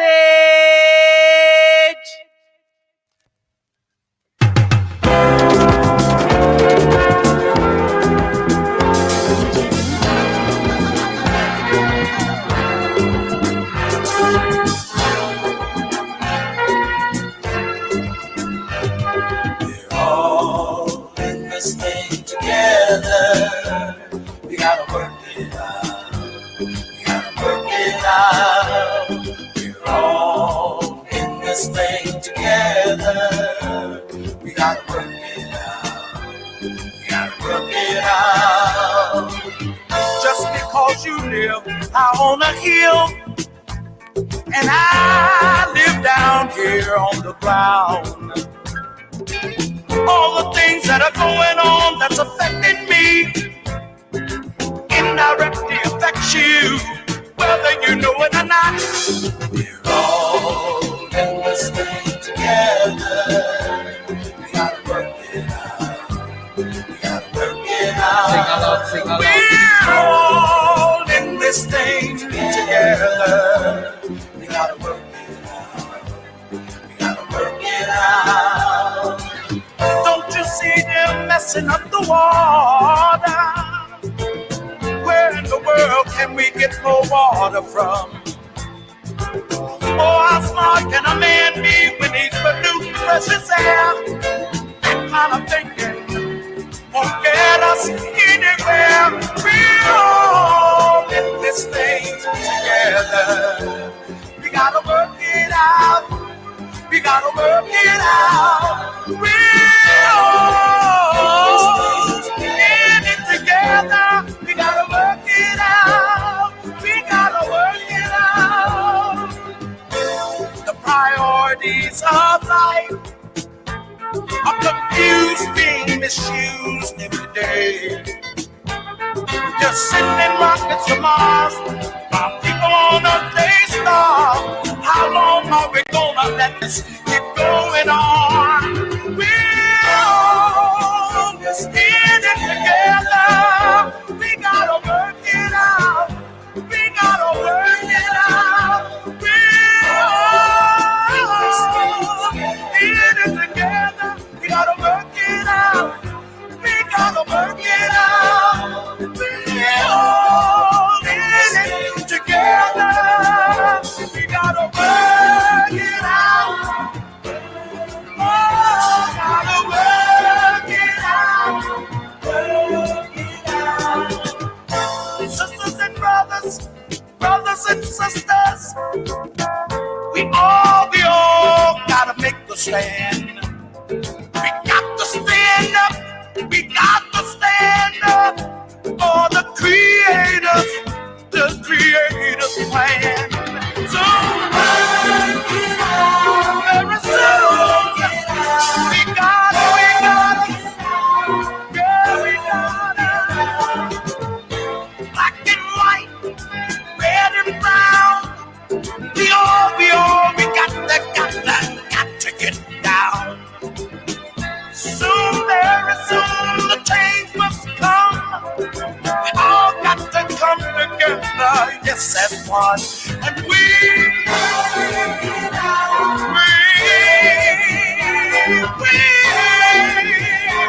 gotta work it out.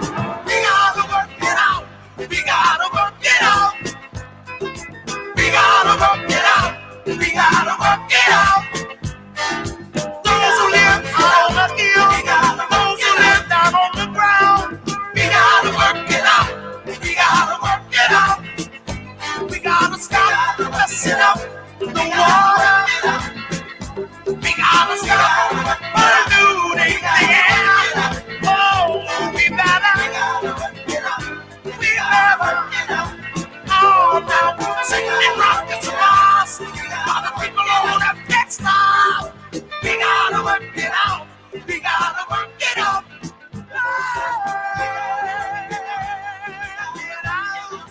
Everybody say. Once again, sounds of the OJs, track entitled "We're All in This Thing Together." Available at all good music retailers and stockists, and this was lifted from their cult album in 1977 entitled "Traveling at the Speed of Thought." Let me say the title again: "Traveling at the Speed of Thought." Marinate on that one there. Once again, available at all good music retailers and stockists. I suggest you make sure you go cop that. Definitely. Here's the double J2O. Listen.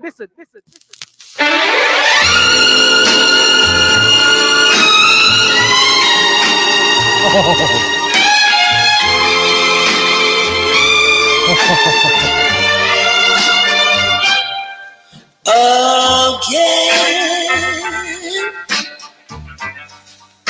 this couldn't happen again. This is that once of a lifetime, the thrill divine.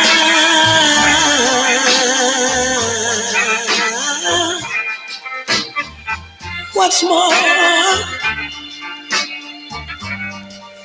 this never happened before. Though I prayed for a lifetime, that such as you would suddenly be mine.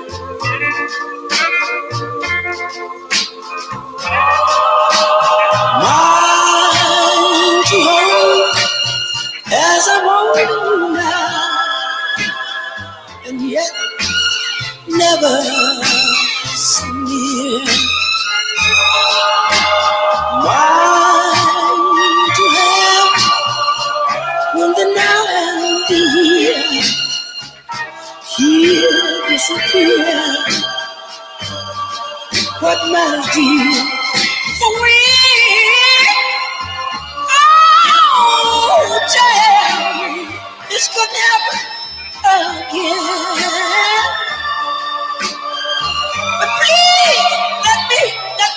this moment forever. But never, never again. Yeah.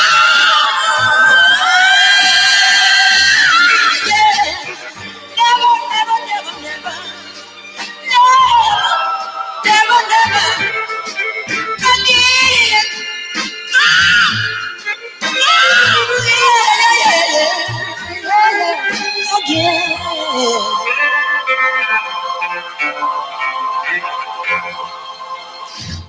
Once again, sounds of the late great James Brown and the Famous Flames, track entitled Again, available at all good music retailers and stockists. Make sure you go cop it. You see, only an originally indigene can do stuff like that. Hey, get on the good foot. Dun, dun, dun, dun. But anyway, here's the triple, and it's a club spritzer. Listen. Y'all know this one, origines. Origines. I know that feet is tapping. Rainstorm, where you there?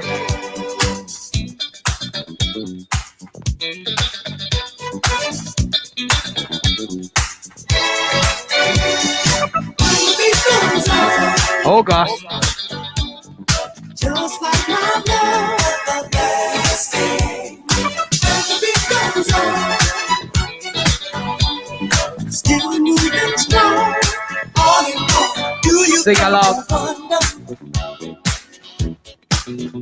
Got to win, somebody's got to lose. I might as well get over.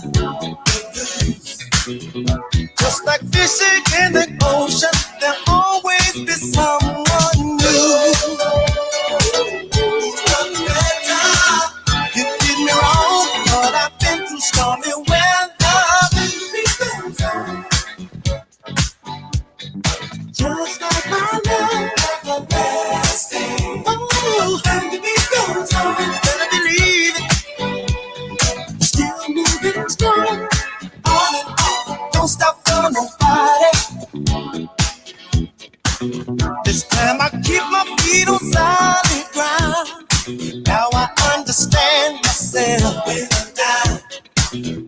Like the sweet sound of good music, there'll always be something new.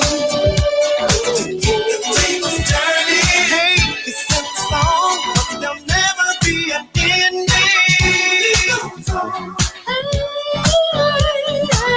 Just like my love, everlasting. Oh, and the beat goes on.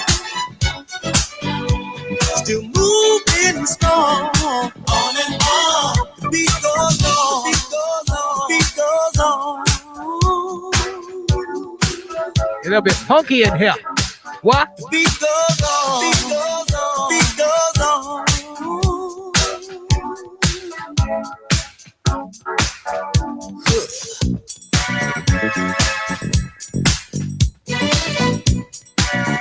guitar playing that feel to show the beat is real.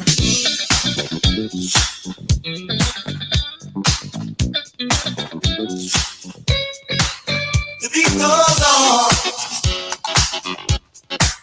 Shout out to Lady Legs. Big ups.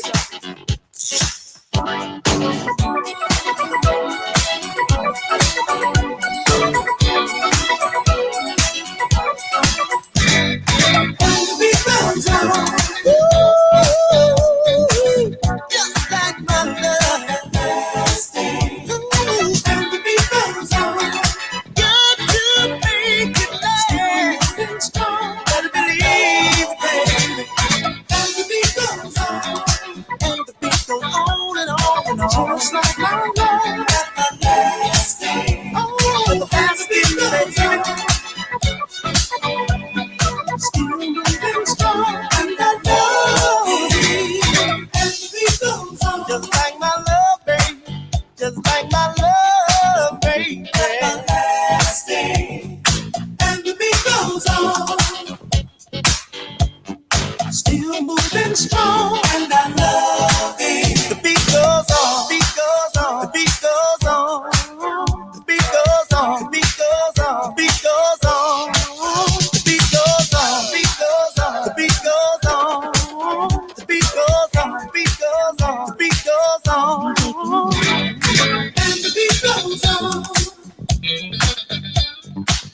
just like my love, everlasting. Oh, and the beat goes on. Sing along. Still moving strong, and the beat goes on. Just like my love, everlasting. Oh, and the beat goes on. Still moving strong, and I love it. And the beat goes on. Just like my love. Classic. Absolute classic. Once again, the sounds of the whispers, track entitled And the Beat Goes On, from the year 1979, the year that I Man Gambler was born. Oh, Sika, I noticed that you're 2 years older than me. Hey, that's cool, huh? Late 70s babies, but 80s at heart. Yeah, man. Available at all good music retailers and stockists. And it was lifted from the album The Whispers. Happy holidays to you. You get me? Make sure you go cop that. And yes, brothers and sisters, Origines will be kicking it on the corner momentarily. Watch out for the notifications. And like the tune says, as the beat goes on, us Origines will continue to go on. Straight like that. Origines forward.